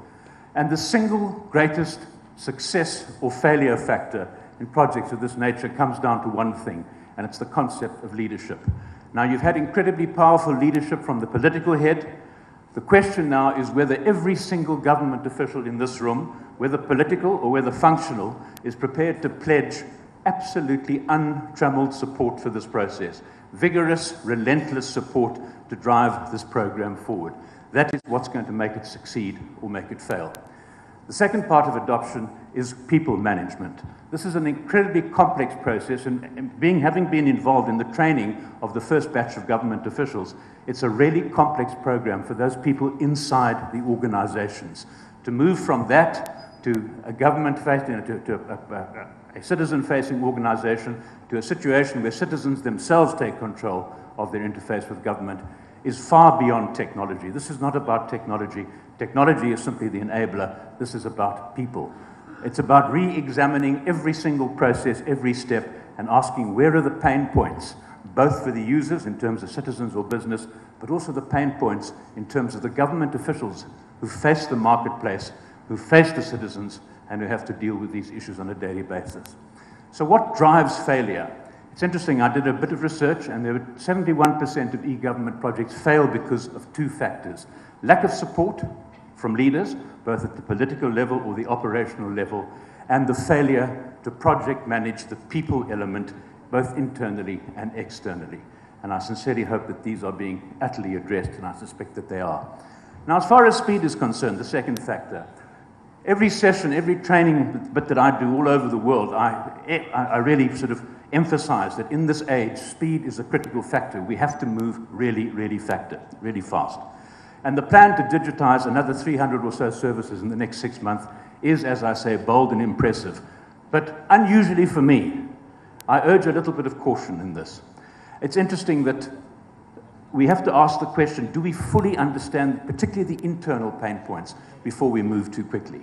And I had a look at some of the other projects, the EU, for example, their 4-year projects to produce e-government across the EU. And it was interesting, they started off by saying, focus first on the government departments themselves, modernize the processes, and then you start to develop the digital platform, and finally you facilitate the interaction with government. And I think that focus on internal government officials to make sure that there is support and to make sure that at the officials level there's understanding and buy-in to the project is absolutely critical. And of course the single platform at the bottom, which I think you've established already. Quite simply, you've put some magnificent runs on the board. Let's be very careful that we don't damage that reputation by rushing ahead too quickly. Now, researching this whole issue, I came up with 8 kind of challenges against which to judge the next steps. A number of them have been addressed already, but I'm going to whip through them very quickly indeed. I've touched on clear leadership from the top, whether it be political or functional, across all levels, right down to that junior official who at the end of the day is the person generally facing your customers. The second is a process that cuts across all government departments. There's going to be resistance from within government departments, from vendors who are currently serving departments, who are afraid that they're going to lose their contracts. There's going to be resistance from government officials because of the comfortable relationships they have with vendors. Some of these are benign, some of these even are corrupt. And of course, employee unions, trade unions, and so forth, all of these organizations are going to resist it. So we have to push back, and we have to make sure that the end users are involved to break down those barriers. Then it's a question of rethinking government services entirely. Government to see itself as a service provider. And working as I have with many governments across the Indian nation, I don't always encounter government officials who see themselves as serving the public. Rather, they see this as a comfortable career, a comfortable position, and the citizen comes second in this. So that laser-like focus on the customer, on the citizen and the business is the actual critical issue, a people-driven process with technology as the enabler. And as was said earlier on, this is a hugely complex process. But simplicity rather, is the ultimate sophistication. It's our job, or E-Pragati's job, to hide all the complexity and present the citizen with absolute simplicity. Fourthly, a multi-channel approach, which I think you're adopting already, anywhere, anytime, across any channel. Fifthly, the solid core platform, which clearly you're building. Sixthly, the concept of centralize and decentralize. It's not centralize or decentralize. Centralize the strategy, the technology, the overall management. Decentralize, as I think you're doing, the individual agency processes to the individual departments who understand those functions best. Seventh, quick wins. You've made some astonishing progress. Communicate, communicate, communicate. Tell that story again and again and again. Quick wins are what get people on side. And finally, to go back to where I started, that focus on internal change management. People, your people who actually face the customers, don't leave them behind in this critical process. It's complex.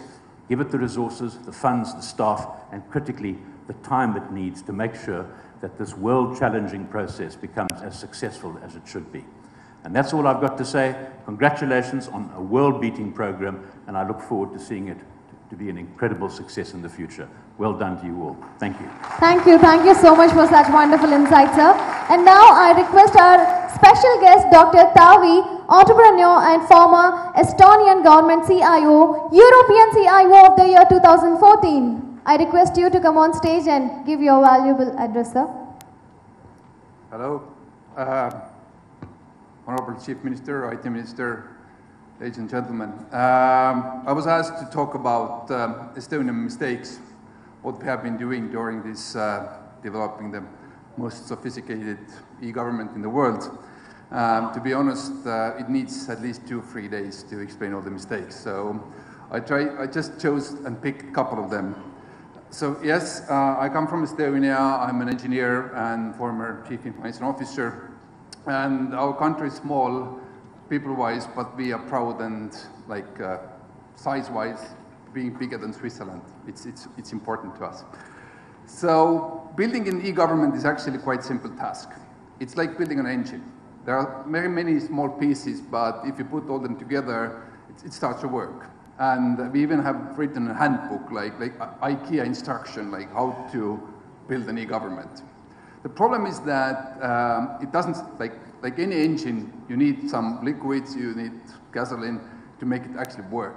And that's a problem. So you need to put certain things in place to actually make it happen. And already mentioned, it needs great leadership, and we see this happening here. So obviously, you need good internet everywhere, and you have to continuously improve that, so that's for a fact. But what's even more important is working with the fundamentals. One of the fundamentals you have is the Aadhaar. So that's my Aadhaar. That's Estonian unique identifier. And UK government was mentioned here, but I have said to my UK colleagues and some other people, let's say in US, in Australia, you will never reach the level where Andhra Pradesh is already today, because you are missing those key elements. For example, the fact that this unique identifier means me, and I'm not ashamed of that, and I'm proudly presenting that number, UK doesn't have that. And what it means is that the dream that you had, that you combine different data sets between different ministries and silos, UK can never do that, because they don't have it. And how you connect John Smith with John Smith in different databases if they don't have the same unique identifier. So it's a huge achievement what you have done already, but it's very important that you are able to connect also the data sets from the private sector. And I'm very concerned, for example, with the development, what happens in India at the moment, that you might exclude the private sector, or you might do this complicated, using Aadhaar complicated for the private sector. This would be a mistake. So it has to be your digital name. And as you are not ashamed of your physical name, you shouldn't be ashamed of your digital name. It should be used in private sector also. Then you can combine all the data sets, not only in the government, but also between the private sector. So I'm just sharing my data just to show you it should be public, it should be this way. So another area, it's a data sharing. So we created this E-Pragati type of platform in the year 2000. And obviously, this picture looks good because it was created for politicians. The real picture is this one. So in the moment where the silos actually start to exchange data, it will be a huge boost, and the people will benefit heavily from that. The problem is that the silos actually don't have motivation to share the data. They don't have a motivation to change. Yes, through great leadership, you can change that, and you can push them to change. But in most cases, they want to have things as they are.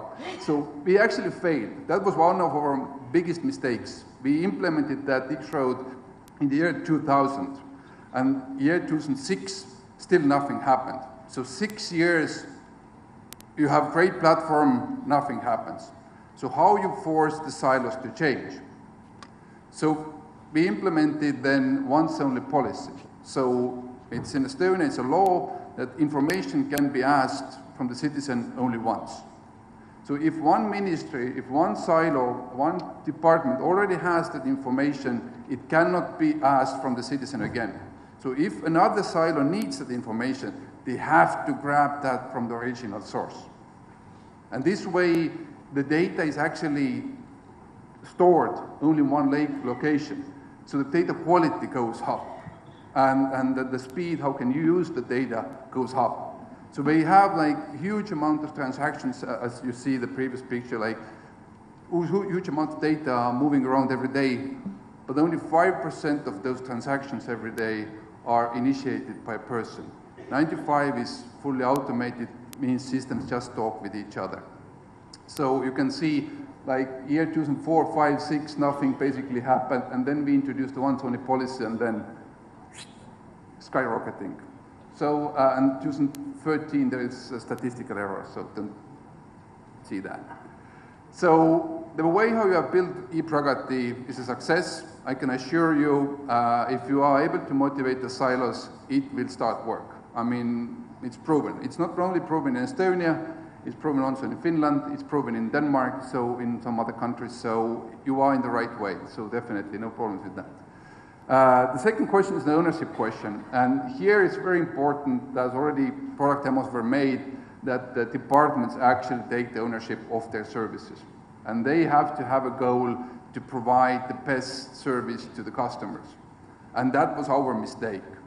Like, the way how we sold, I mean, we put all this platform up, and then all departments said like, oh, like just let's then improve our services also. But the IT team or E-Pragati team, they can't improve the systems. Like, it has to be the departments themselves who figure out like what has to be the like process, etc. And that was our mistake. And I see already here that you have been able to avoid that. So you have been putting those departments in charge to great success.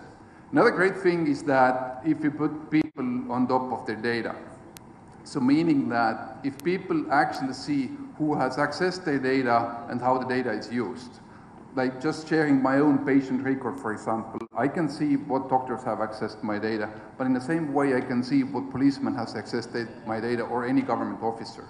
So this means that government officers are not sneaking or peeking, because they know that if they sneak without reason, they will go to jail. And this also means that you can trust the government. And if you can trust the government, then you believe that these IT reforms actually can happen. So, and also the trust is important when you build this. I mean, we have had the first cyber war between Estonia and one of our neighbors, a large countries that should not be named. Latvia. No. So we had the first cyber war record in human history, and it actually was the decentralized architecture that saved us. If you have this decentralized system like E-Pragati is actually designed, it helps you to fight any kind of cyber war. Because all those systems, all those elements will be built slightly differently. So to attack those systems, you have to design, like in Estonian case, 900 different cyber attacks, which theoretically is possible, but practically it's not possible. So again, like the model you have chosen is actually very good against any kind of cyber attacks, and I salute to that. Sixth, and I think one of the most important principles, is no legacy. we implemented no legacy policy. It actually means that there cannot be any government system that is older than 13 years, 13. I know it seems to be too much, even 13 years, but, and I'm not talking about technology here. 13 means that maximum after every 13 years, the department needs to re-engineer themselves. Not only technologically, but also how the processes have been doing, how you run those processes, how you measure yourself, what services you provided, maybe you should cancel something, etc. So no legacy as a policy. There is a task, so they have to change. There has to be a rule. And the final thing, you have to continuously amuse your people. So you have to deliver them great stuff. And even if you deliver them great stuff, I can assure you, they still will say it's not enough. And the tiger is sleeping. And we should wake up the tiger. But please continue to think big, and thank you for this opportunity to speak in front of you. Thank you so much, sir. Our next special guest, Sri Ajay Shawnee, was actually supposed to join us through Skype, but he had to attend to the parliament, so he is not able to do that. So moving on to our next special guest, Sri Anil Bhansali, Managing Director, Microsoft India Research and Development Private Limited. I request you to come on stage and address the keynote.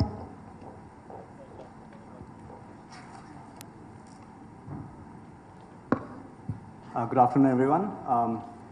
Honorable Chief Minister, Honorable IT Minister, Sri J. Satyanarayanan, and distinguished guests. It's really a pleasure and honor to be here at the launch of E-Pragati CORE. I really want to congratulate the government of Andhra Pradesh and the entire team of E-Pragati for this launch.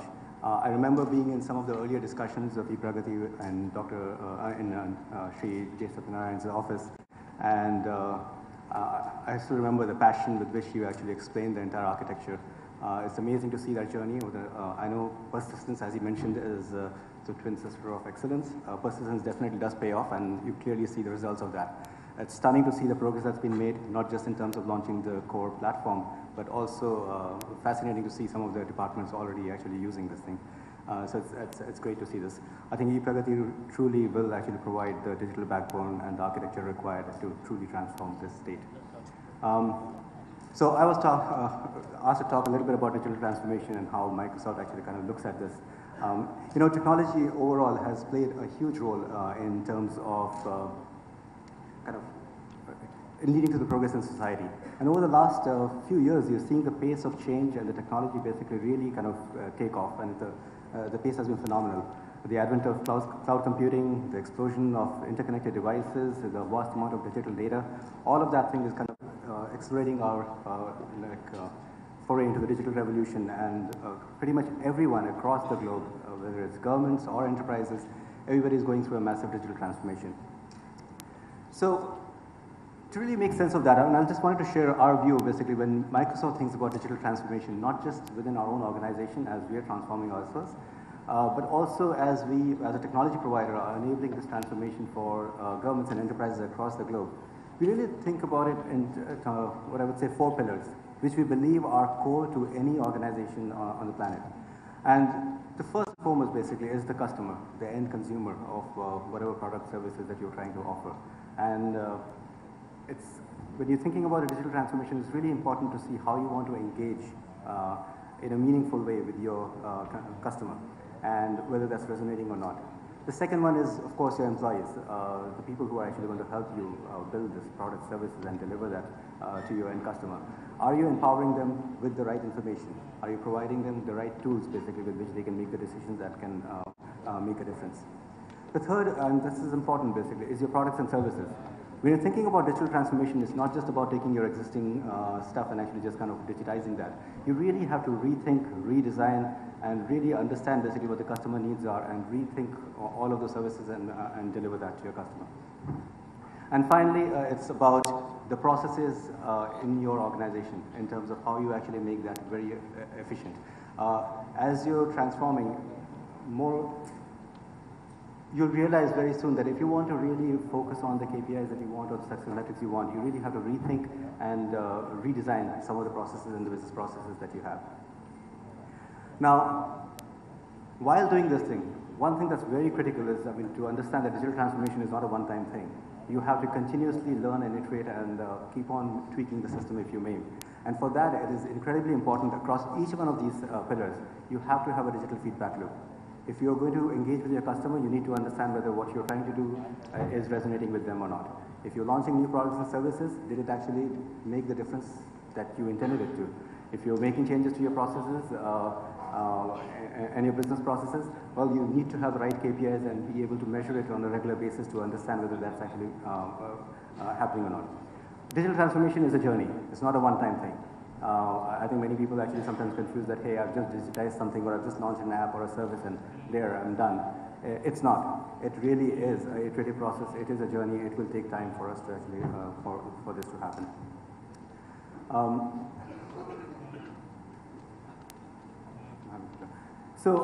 As I said, digital transformation is again, as we also saw just I guess a few minutes ago as the different department heads came and showed some of the changes that they're making. It clearly is applicable for every sector and every department. Whether you're in healthcare, in manufacturing, agriculture, education, doesn't really matter. You really have to, in this new world, rethink the way you want to actually deliver your services. What I want to do in the next couple of minutes, I guess, I'll just kind of take one particular area just to kind of show how we think about digital transformation and what would and why this thing is a long-term journey. And I'll take healthcare as an example. So healthcare, just to kind of give you a quick picture basically, as an industry is changing and changing significantly. And there are a lot of reasons for it. There are rising costs basically that are associated with healthcare. There's an increased disease burden across the globe. There are resource constraints. If you take India, for example, with 1.3 billion population, we don't have enough trained doctors or nurses and so on to deliver quality care. So there's a resource constraint issue. And also as a trend, we realize that if you want to actually kind of go to this level of scale, you do need to change your focus more, rather than focusing on curing a disease, look more and more towards preventive and predictive models.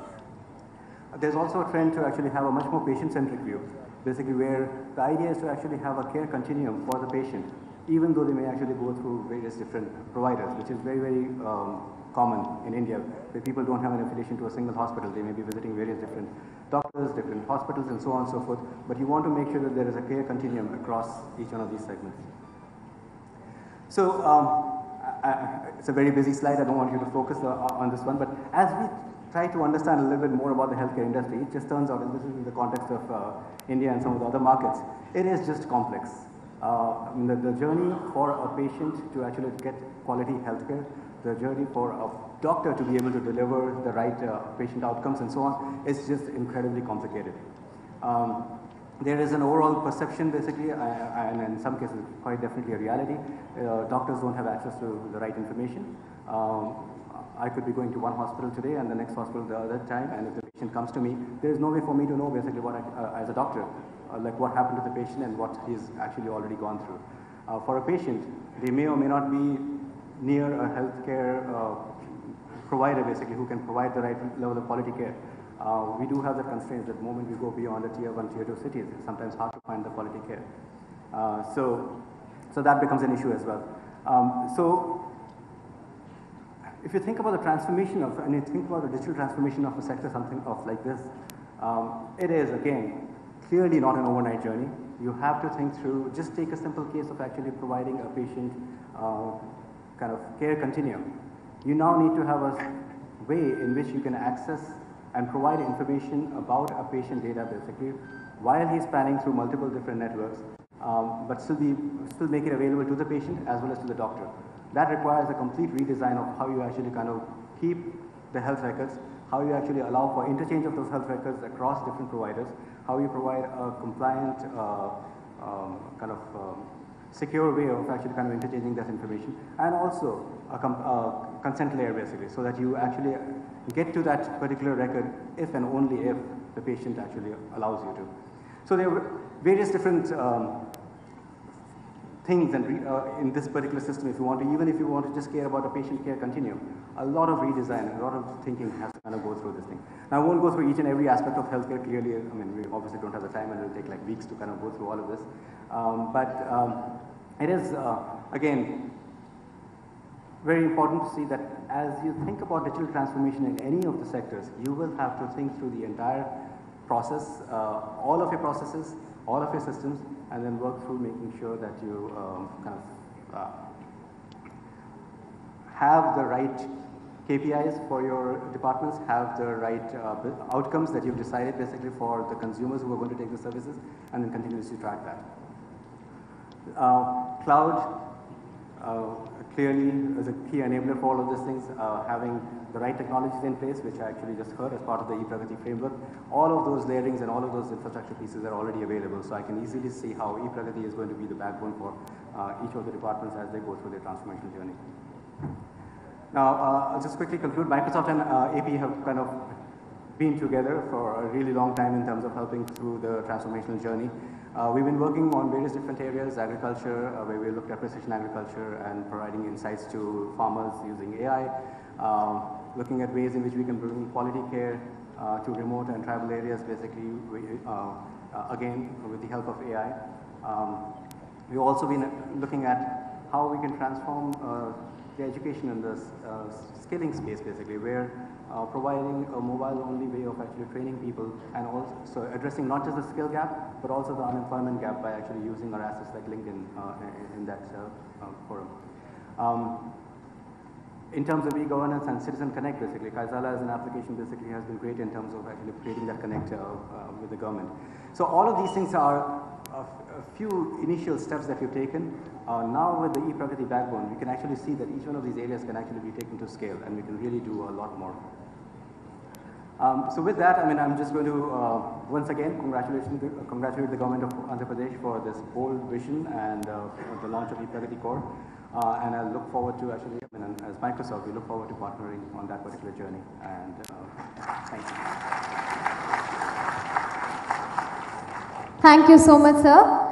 May I now request Mr. Suman Reddy, Managing Director and Country Head Pega India, to address the keynote.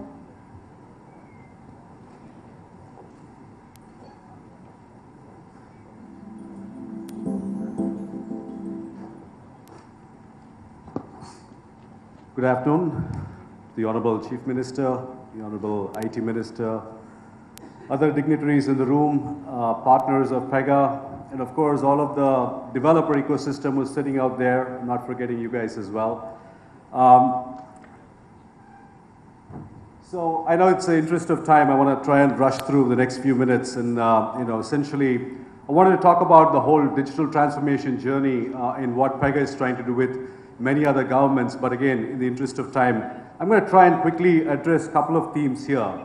One is essentially the DNA of Pega, right? What do we think about as we're developing software? Essentially what we think about is how do we manage complexity? How can we connect with constituents to outcomes? And this could be the government or for the private industry. We think about anticipating a constituent needs before the need arises. And how do we evolve as fast as things change, right? I mean, that's really what we keep thinking about as we build our software. And the result of that, what we do is, we build software to be very coherent, to manage the complexity. We try to be seamless across the departments, as we've heard, through the constituents, connecting constituents to outcomes. We want to anticipate the needs before the constituent can come up with. And then we evolve as fast as they can. So as a result of that, the company, if I can go back, how do I go back?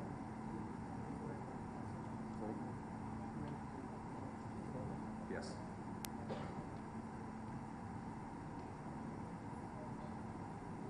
One more. Yes. So as a result of that, today, Pega is recognized as the global leader in digital process automation across the world, and we are recognized by the leading analysts, the Forresters, the Gartners, and all of the leading companies. And we've also been recognized by these organizations. The largest of the companies, the Fortune 500, use Pega for digital transformation. And that's not restricted to the private sector. Majority of the government sectors out there are using Pega as the leading software for doing this. Now, the last thing I want to address, stop this, let's keep running, is in terms of the digital trends, transformation trends that we are seeing across the world. One is agility has become the core of what we are trying to do. And as we've seen, the 180 people that are developing in the E-Pragathi platform, agility is the core of how things are being done right here. Optimal operations is what we talk about, which is essentially cloud, container development, DevOps, automation. That's become the key across the world as well.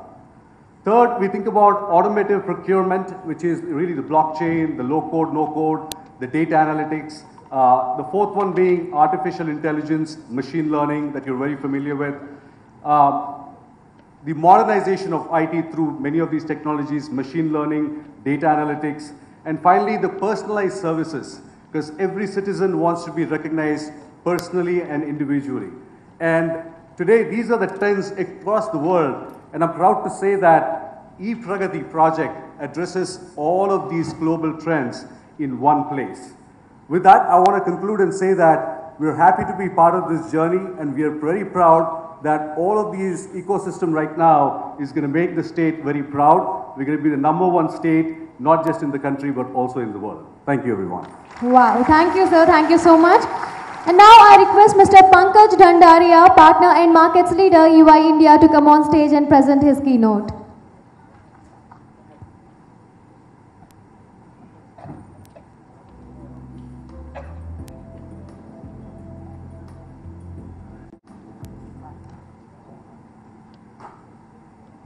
Honorable Chief Minister, Honorable IT Minister, ladies and gentlemen, let me begin by first congratulating the Honorable Chief Minister of the state of Andhra Pradesh for launching this E-Pragathi initiative.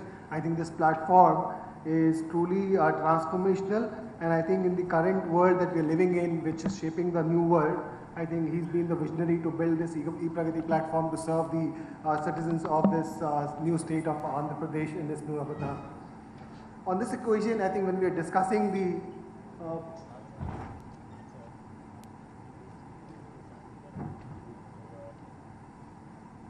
on this occasion, when we are discussing the world of digital, I think instead of talking more about digital, I thought of talking about some of the mega trends that are shaping the world around us today. I think what I'm sharing with you here is the work of the highest order think tank of EY globally, which comprises of future thinkers from EY, other commercial organizations, other institutions, academia, and government institutions. I think what this study has revealed is some of the mega trends that are there on the slide here. I think first and foremost, I think what we are dealing with today, which E-Pragathi is also trying to address, is the super citizen. I think we're talking about today's citizen, which is a consumer for corporations and which is a citizen for the governments. I think this citizen is today, I think, far more aware and connected, and hence needs to be served very differently by use of technology. And I think I must say that E-Pragathi is a right step in that direction, because that is how we're using E-Pragathi to serve the citizens of Andhra Pradesh.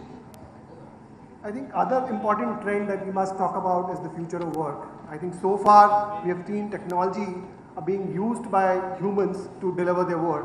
But I think in the future it will be very different, where we'll see a very different order of human augmentation, where humans and technology will deliver together the work that needs to be delivered.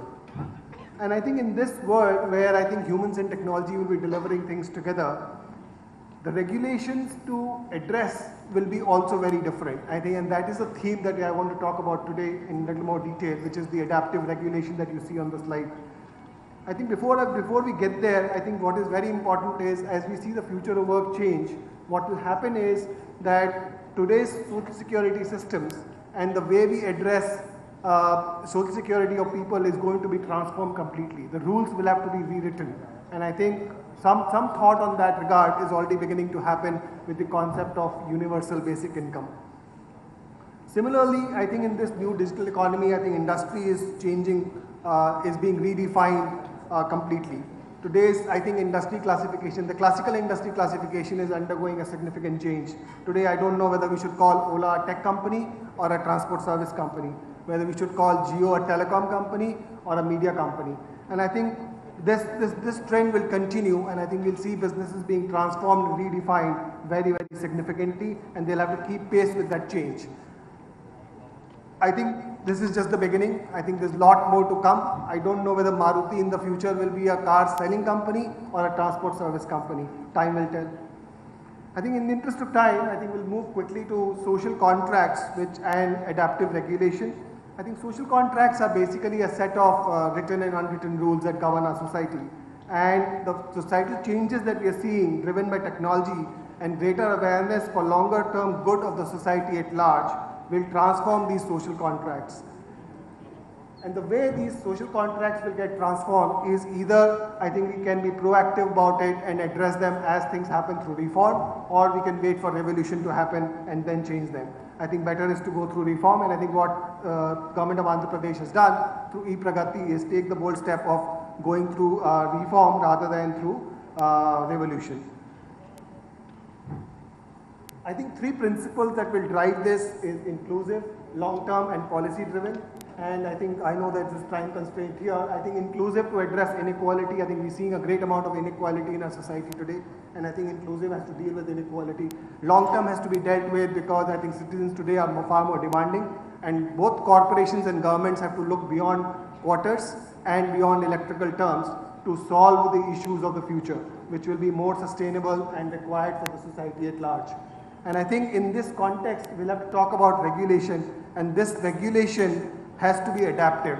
I think IT Minister talked about it a little bit in his demo of the E-Pragati. I think this has to be adaptive. And what I mean by adaptive is that we cannot have regulation to regulate the disruptive technologies, but disruptive technologies will have to be used to regulate. And I think with the whole concept of regulation has to be based on principles of open, real time and dynamic. Open, I think, because they have to be transparent. Real time, because there will be no time to address the changes that are happening around us at the speed at which they are happening. And dynamic, because we'll have to deal with those changes as they happen. And I think the whole purpose of regulation is to prevent mishaps from happening. And I think that can only be done when it is open, real time and dynamic.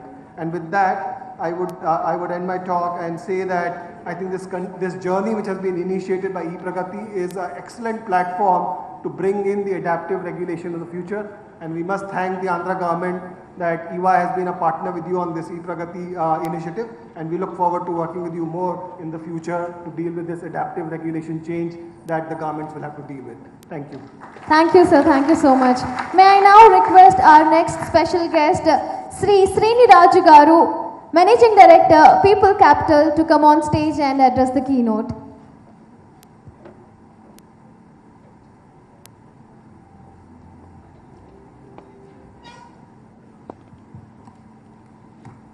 Honorable Chief Minister, Honorable Minister, Sachinand Garu, Vijayananda Garu, Bala Garu, and Jay Chaudhary Garu. A good afternoon to all of you.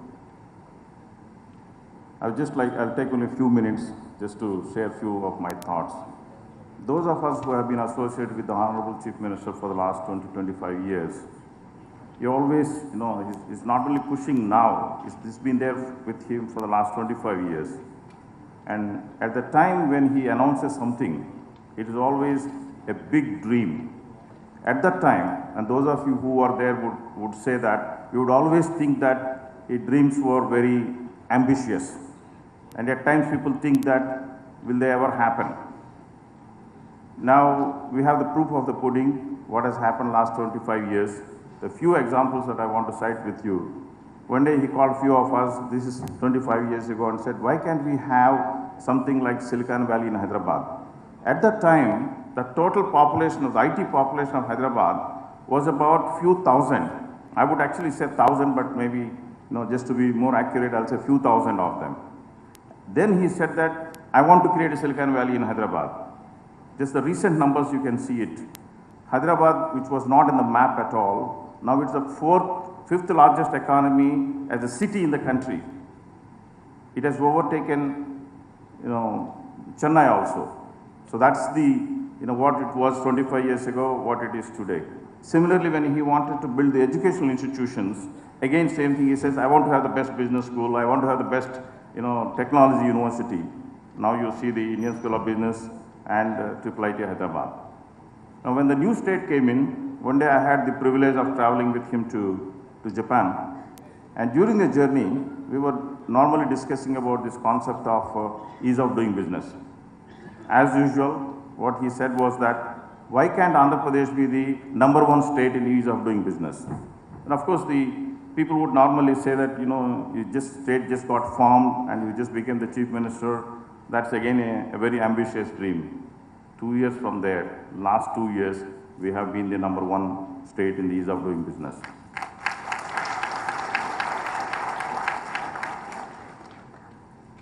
Now, the E-Pragathi also, as Mr. Satyanarayana has presented it, being one of the most ambitious projects, not only in India, it could be, compared to other countries, also it is one of the most ambitious projects in the world. 5-10 years from today, fine, that maybe, I don't know how many of us will be here, but just to share that, these things will become a reality. And I have 2 suggestions towards that. Just to create one E-Pragathi Research Center and a certification program for the other officers who have not been certified by the Indian School of Business at Indian Institute of Information Technology, Sri City. I'll be very happy to coordinate and make that thing happen there.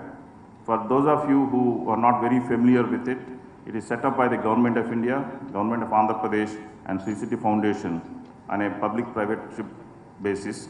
It is recognized by the Government of India as an institute of national importance.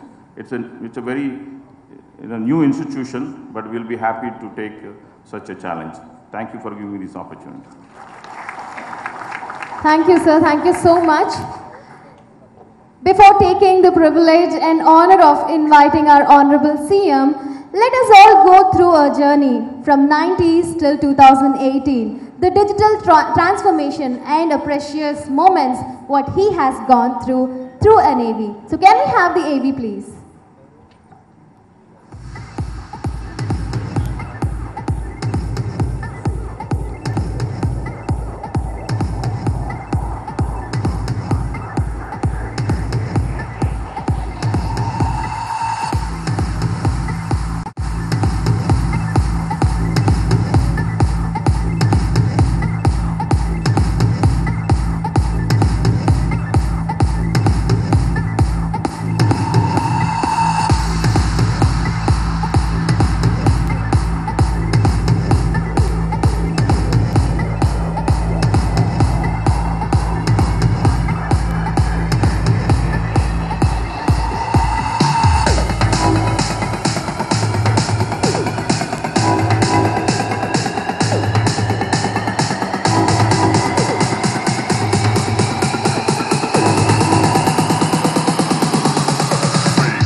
The man behind this transformation, a true inspiration to all.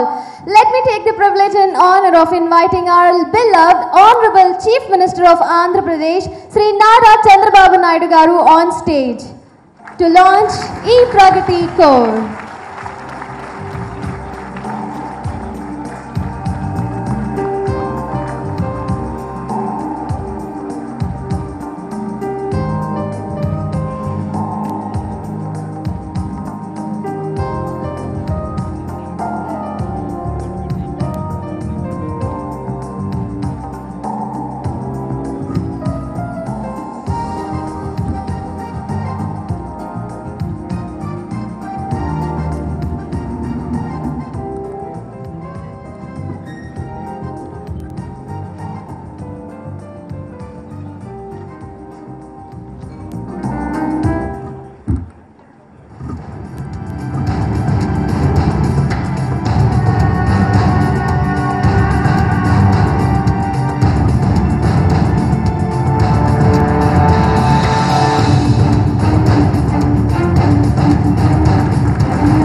And that's E-Pragati CORE, the transformation, the true power of transformation.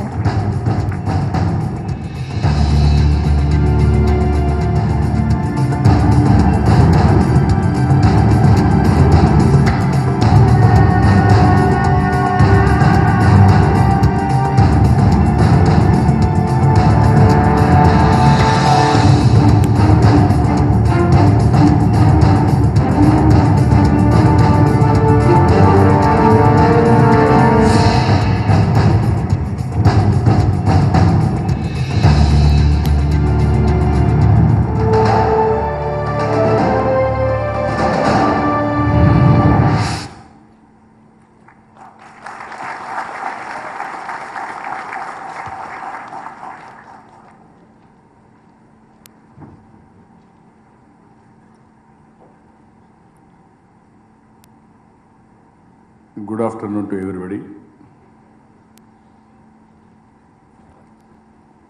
Respected Neil Jacobson, Future World. Respected Tavi, Estonia Government of Government CAO. Anil Bansali, MD Microsoft India, Pankaj Dandaria, Ernest & Young, Sriniraju, and also IT Minister, Honorable IT Advisor Satyanarayana Garu, J.H. Chaudhary Garu, Vijayanand Garu, Balasubramanian Garu, and invitees and friends. I am very happy to recollect what we have done for the last 20 years. And also I am very happy some best international practices on e-governance and also IT, all these things some of our friends has placed before us. From the beginning, I am a strong believer in knowledge. That is how we conceived knowledge economy 20 years ago. At that time, information technology was starting. Because of internet revolution, world has become a global village. Then I thought, this is the best way to bring accountability and transparency in all walks of life. And also this is the future economy, knowledge economy. Those who will be familiar or those who will acquire this type of knowledge, they will have a bright future. That is how we started information technology.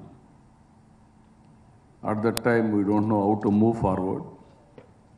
We had several brainstorming sessions. In a long journey, J. Satyanarayana is one. From the beginning, he was associated with this project. And also Balasubramanian, now CEO, he was student for that time. We have sent all our officers for training on e-governance. That is how he was trained. Now he is leading this department. And at the same time, we are all in a wonderful timing. Very, very inspiring time. Why I am saying this, if you see revolutions, first industrial revolution. First industrial revolution, at that time only small mechanization. After that second industrial revolution, hundreds of years. It is only electricity, electricity has come, then big industrial revolution has come. I am fortunate to witness third industrial revolution, that is information technology. Now we are talking 4.0 or 4.4, fourth industrial revolution also. Now if you see, anybody is having knowledge, core competency. If you use information technology as a platform, then use IoT, real time, for any matter for that matter. Then use analytics. We are all talking now, predictive analytics, big data analytics, or artificial intelligence, all these things. Then you can do wonders. Their only leadership. As some of our people are rightly mentioned, everywhere, how to handle leaders, how to handle people, that is very, very important. Machines are available, technologies are available. Day by day, so many new developments are coming. I am very happy, so many people have mentioned very clearly. It is a long journey. It is a continuous process. Today there is something, and by evening or tomorrow or 3 months, again something is coming new. Always, that is what I am saying, I am a student. I am learning things continuously. In my opinion, those who will learn continuously, adopt things regularly, they will survive, or otherwise we will be outdated. In this context, I am very happy. Some people are saying, even our friend, he said, invisible government, visible governance. My Satyanarayana is saying now, sir, future is no invisible government, it is only visible governance, or invisible governance also. So governance will be there, it won't be seen. Today, if you see, that is what I gave long back on police. Always police are seen, but policing is missing. That is the biggest challenge. Now slowly things are coming. Policing is visible, police are invisible. That is another, so many countries are moving. Ultimately, because of all devices, those who will commit mistake or fraud, you will be caught very easily. And also very severe punishment also. The stages are coming, I am very happy for that. Today, I really appreciate all our people. Even my advisor has rightly mentioned, we are able to manage technology, but we are unable to manage people sometimes. That's why 2 years delay in this project. I am very happy everybody in this conference has agreed. Not only transforming digital economy or digitalization, under the same time, along with this, we have to carry people, we have to transform people, and also we have to transform our employees or leaders who are all involved in this project. You are all aware it is a very ambitious project. I know that. And also it is an innovative project. E-Pragathi is a platform where we can overcome all standalone systems, or if you see in government, every department is having its own powers.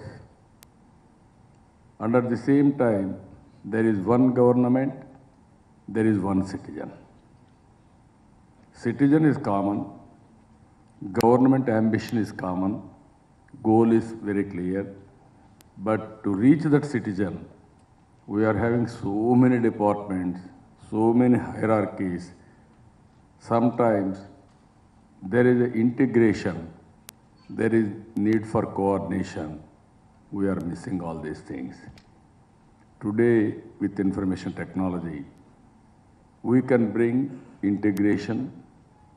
We can remove all hierarchies and also will reach last mile, that is citizen. It is very easy also. In this you have seen now, everybody is aware, Aadhaar is a big advantage for India. And at the same time, Government of Andhra Pradesh has gone Prajasadhikara survey. Every family, how many members, assets, everything.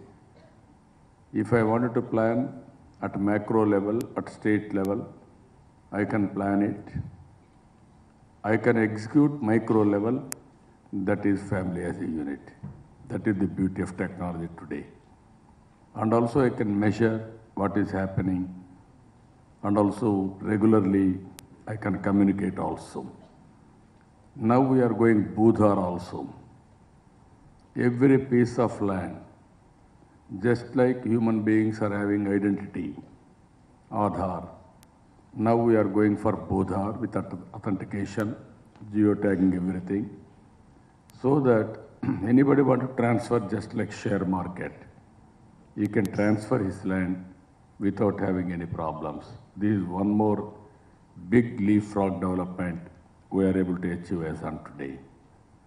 All files in government on e-office. Naturally, whenever it is in e-office, disposal has become very easy. Monitoring also has become very easy. Now we can fix accountability also. How they are doing, how they are disposing, all these things we are doing. Even comprehensive financial management system we are able to establish. So where we are spending, how results are coming, how reorient all these things, even what we are talking about, machine learning, big data analytics, artificial intelligence, everything we can do it. Our aim you have seen. Now we have come to a stage. Things are happening. At the end of the day, we have to keep people happy. Citizen happiness is important. To keep him happy, one is all our welfare programs has to reach to the common man without any problems. Even sometimes in governments, even earlier government, there were ghosts, they used to take pensions. Today, I am very happy and proud. All welfare programs are accountable. There is biometric authentication. Everything is 100% foolproof system. Even if you see here, sometimes developments, our people have shown you all these things, how we are going. If you make it all these things, there is a value for money. We are spending some money, we are creating assets, but the assets are not durable, there is no accountability. Now with this system, you can have fixed accountability on contractor wise or functionary wise, durability of that asset, everything we can monitor. On the basis of that, we can take remedial measures also. Again here, certificates. For unnecessary certificates, we are harassing people. One student, he wanted to go to college for admission. 3 months, he has to go to pillar to post. For birth certificate, for nativity certificate, for mark statement, you name anything, all these things. Sometimes, some people will go to some offices. Even there, so much of harassment or delay, abnormal delay, even people didn't respond properly. All these things are causing unhappiness. Now, no need to go to anywhere. Department will do their duty, and all citizen will have access, all certificates. There is no need to obtain certificates also. That is if you see this system, then everything is going very well. I am very happy for that. and also app stores. I am very happy. Today 20 services they have brought, another 300 services, ultimately 750 services, all certificates, 120 certificates. All these things, it is going to become redundant, and also any certificate they can have online. They can take copy of it. Even LMS, all licenses, it is today, in future, all these things, it will be very easy. Ultimately, technologies are available. People want happiness, better living standards. Now in government, we are moving in different things. If you see, zero budget natural farming. I want to go natural farming without any fertilizer or pesticides. All over the world, if you see, this year we are going to have 5 lakh farmers with 5 lakh acres of land under zero budget natural farming. Nowhere in the world, this is the biggest cluster. Even United Nations Environment Department, World Health Organization, so many international organizations, they are working with us. Then there, you know very well, no fertilizer, no pesticides is going to use for this type of crops. Then naturally, there is a lot of enrichment of the soil. And also, quality of food is very good.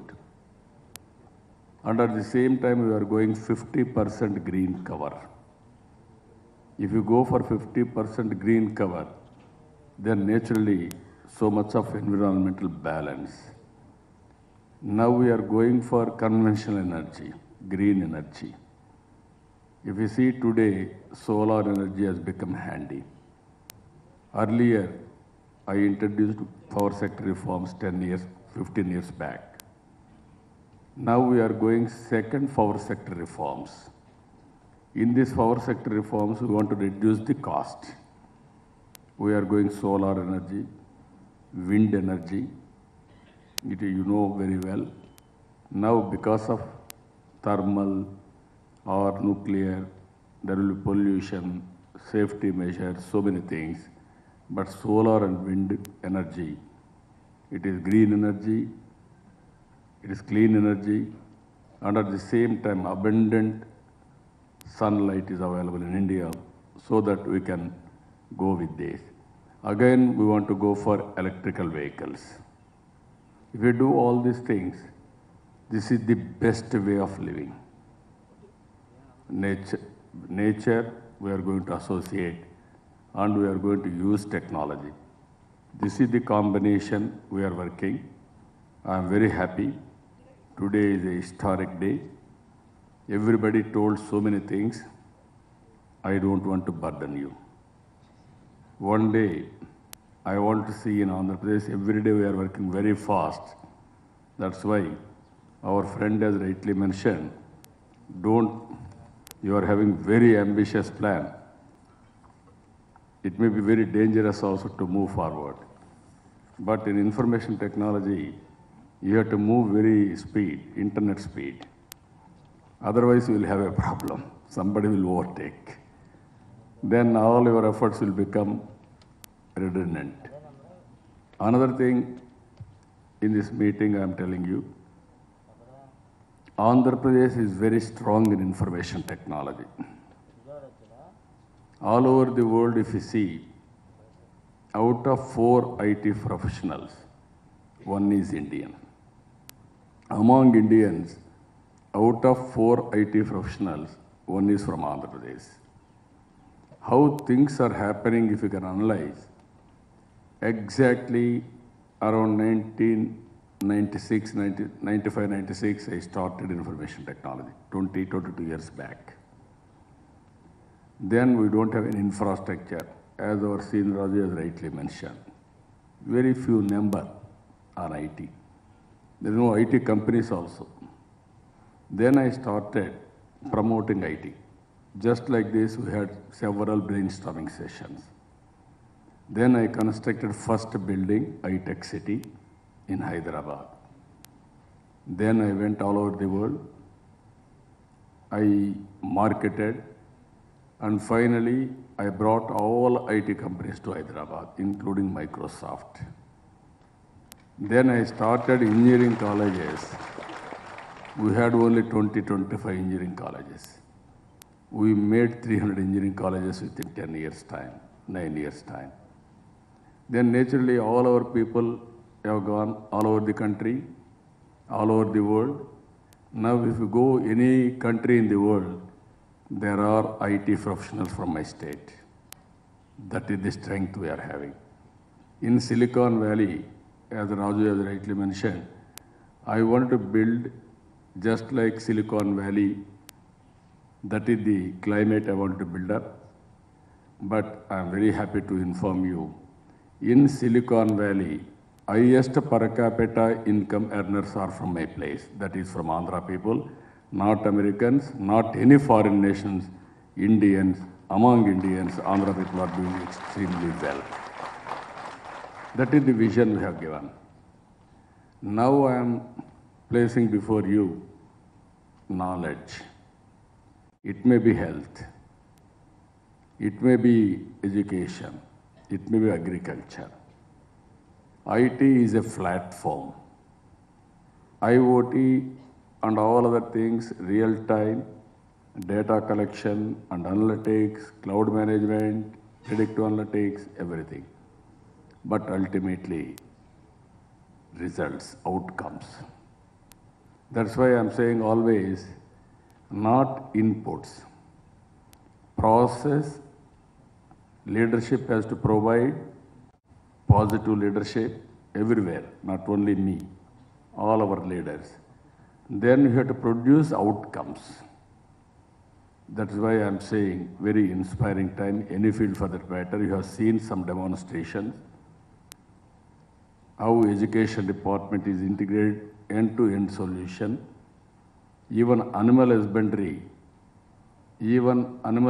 department, all cows, how they are taking precautions, thereby better animal health and also better productivity and also better returns for the farmers.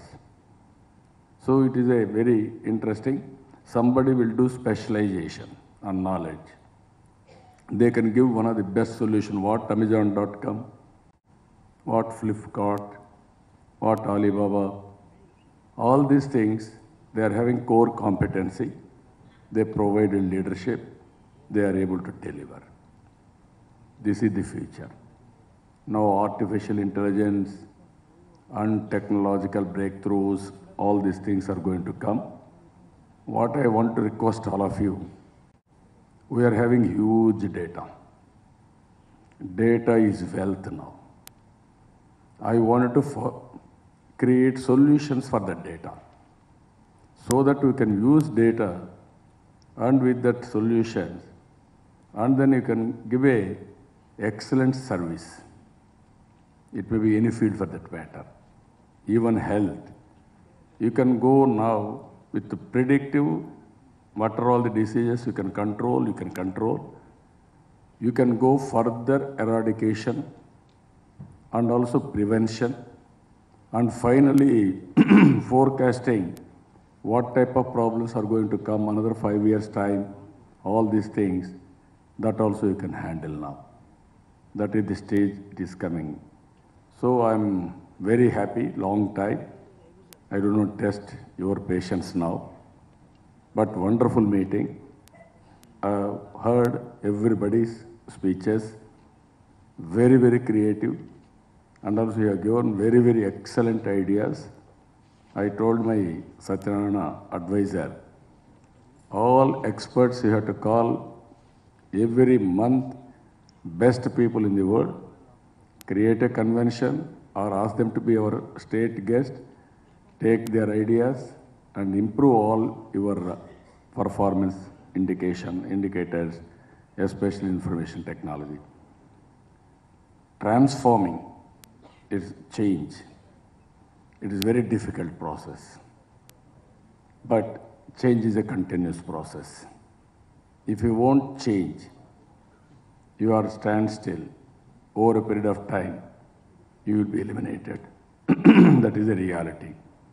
But at the same time, we have to transform our people and we have to bring change. I am very happy. Originally, 4 years back, my team in Andhra Pradesh is not that dynamic. Today, I can say proudly in India, we are #1 team in getting results, not in one area, in all walks of life. It may be GSDP, it may be health indicators, it may be agriculture growth, it may be education, it may be knowledge, you name anything, even finally green cover also. Highest green cover we are able to achieve in Andhra Pradesh. This is how we are moving. We laid very strong foundation, but IT is helping us in a big way for bringing transformation and also accountability. Even our welfare department, we are using IT in a big way. Earlier, they used to give scholarships after 3 years. After passing degree, they used to give money for them. Today, every month, I am able to give money real time to his account. So this is a very interesting time. Friends, I am very happy to associate with you. This is the beginning. Today, they have given 20 services through Andhra Pradesh Appstore, and I am asking them 300 services. And year end, most of the services will be online. So many departments are working standalone. We want to integrate all these things in our E-Pragathi. I am confident they are working. Ultimately, another 1 or 2 years' time, you are going to see different ecosystem. Ultimately, no citizen need to go to any office. That is my idea. Then ultimately, even app also not necessary through voice. As on today, what Alexa or Hello Google, like that, all government services will be available on voice.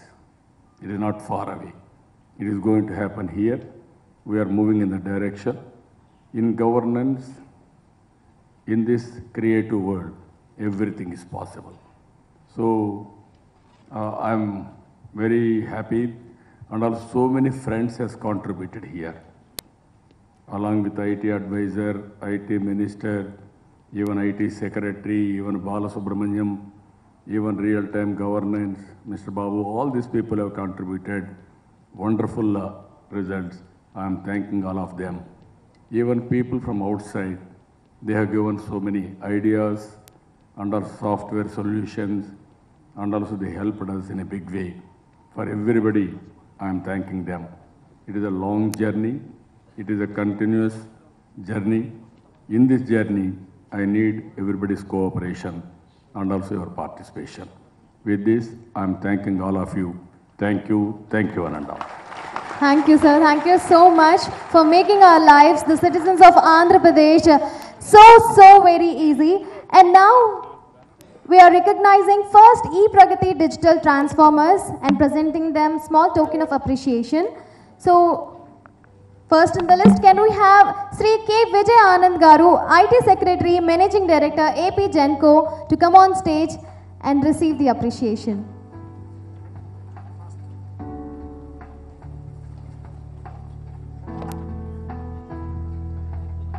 Mr. K. Vijay Anand Garu.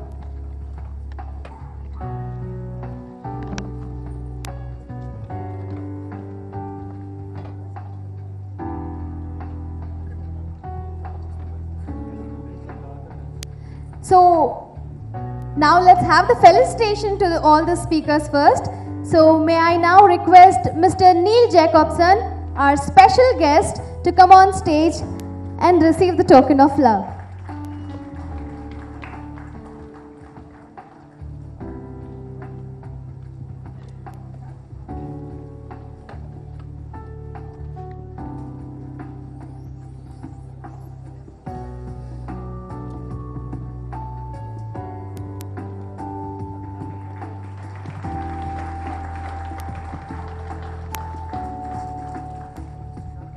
I request our next special guest, Dr. Tavi, to come on stage.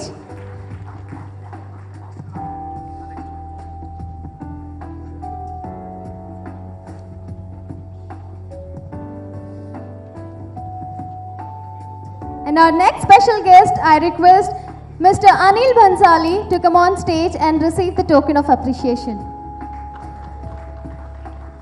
May I now request Mr. Suman Reddy, Managing Director and Country Head Pega India, to come on stage.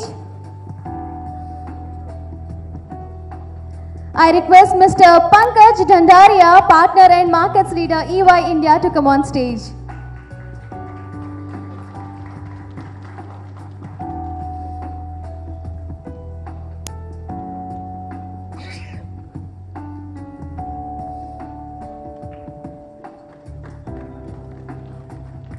I request Sri Sriniraju Garu, Managing Director of People Capital, to come on stage.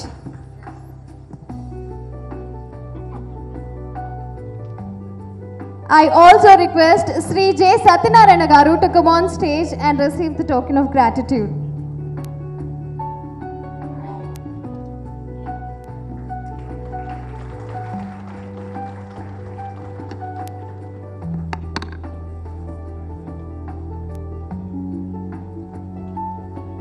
I request Sri J. A. Chaudhary Garu to come on stage.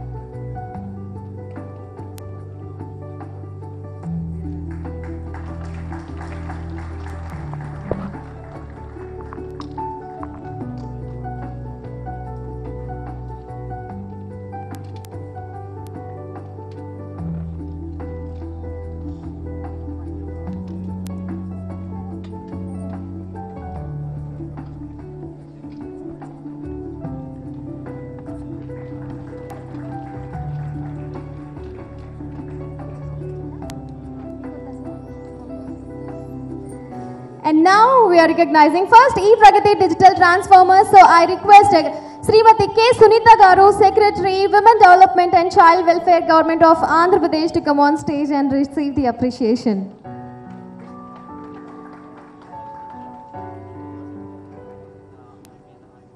I request Sri Samuel Anand Garu, Commissioner, Agriculture Marketing, Secretary, Agriculture and Civil Supplies, to come on stage and receive the token of appreciation.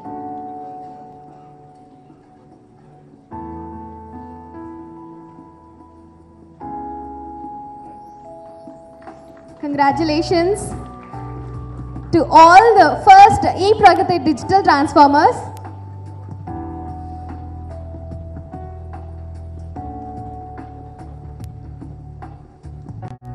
I request Sri Venkateswar Rao Garu, Engineer-in-Chief, Panchayat Raj Government of Andhra Pradesh, to come on stage.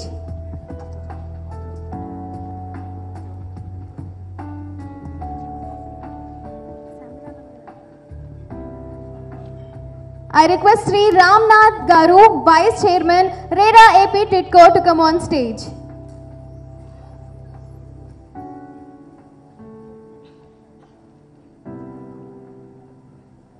Next on the list is Sri G. Somshekaram Garu, Director, Animal Husbandry, Government of Andhra Pradesh, to come on stage and receive the appreciation. I request Dr. Giri Garu, Academic Guidance Officer, College Education, to come on stage and receive the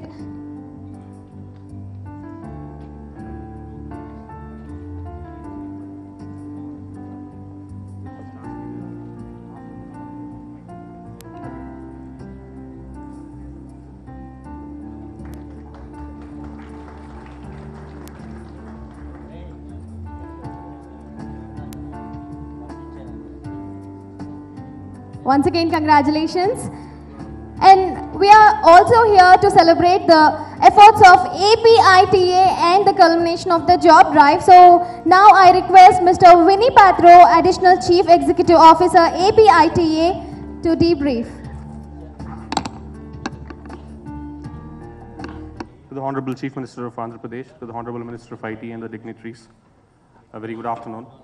And to culminate the job drives and the efforts that have been in 2017-18 that have been taken place in 2017-18, we are here to culminate. To begin with, we would like to invite some of the students who've had job offers to come and take the offers from the Honorable Chief Minister. While I announce the names, I would also request Honorable Minister of IT, Sri Nara Lokesh Garu, please join us on the stage. And also I request J.H. Chaudhary Garu, advisor to CM in IT, to also come and join us on the stage. Firstly, I request B. Maheshwari.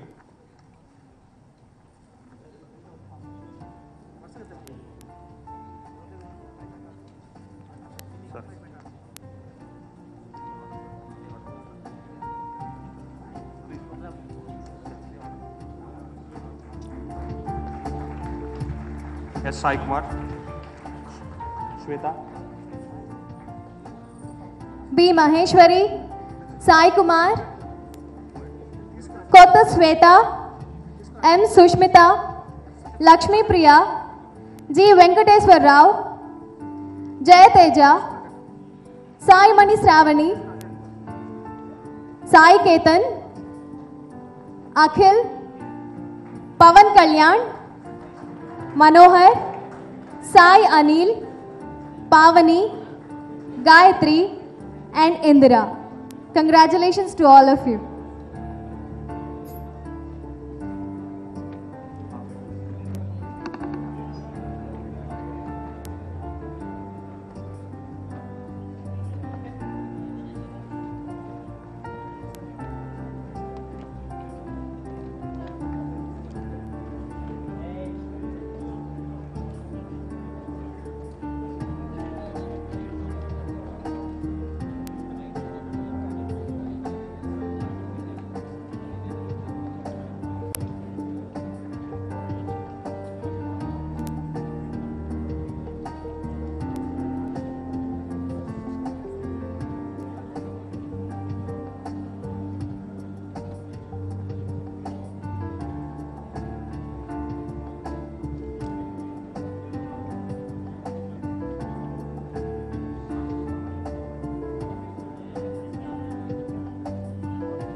Now let's have a quick photo session. So to watch the efforts of LEAP, I request you all to stay back. Can we have the AV please?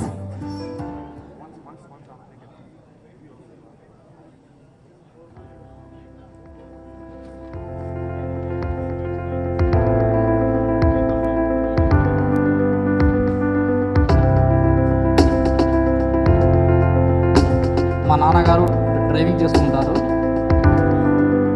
మా నాన్న రైతు, మా అమ్మ మా నాన్నకు సహాయం చేస్తూ ఉంటుంది. అపిత ప్రోగ్రామ్ ద్వారా నేను వివావాక్స్ కంపెనీకి సెలెక్ట్ అయ్యాను. మా నాన్న దినసరి కూలి, ఇండిగో కంపెనీ ఎయిర్లైన్స్లో నేను సెలెక్ట్ అయ్యాను. My father is a teacher, నేను టీ క్వాంటాకి సెలెక్ట్ అయ్యాను. మా డాడీ ప్రైవేట్ ఎంప్లాయీ, సింహో అనే కంపెనీకి నేను సెలెక్ట్ అయ్యాను. చందు సాఫ్ట్వేర్ సొల్యూషన్ అనే కంపెనీలో సెలెక్ట్ అయ్యాను. I have gone selected for the policy bazaar.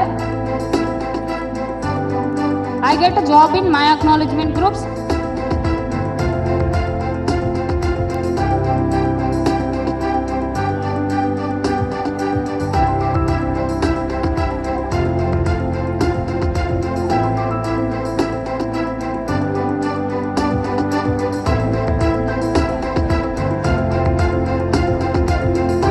Photo session, I request you all to please come out.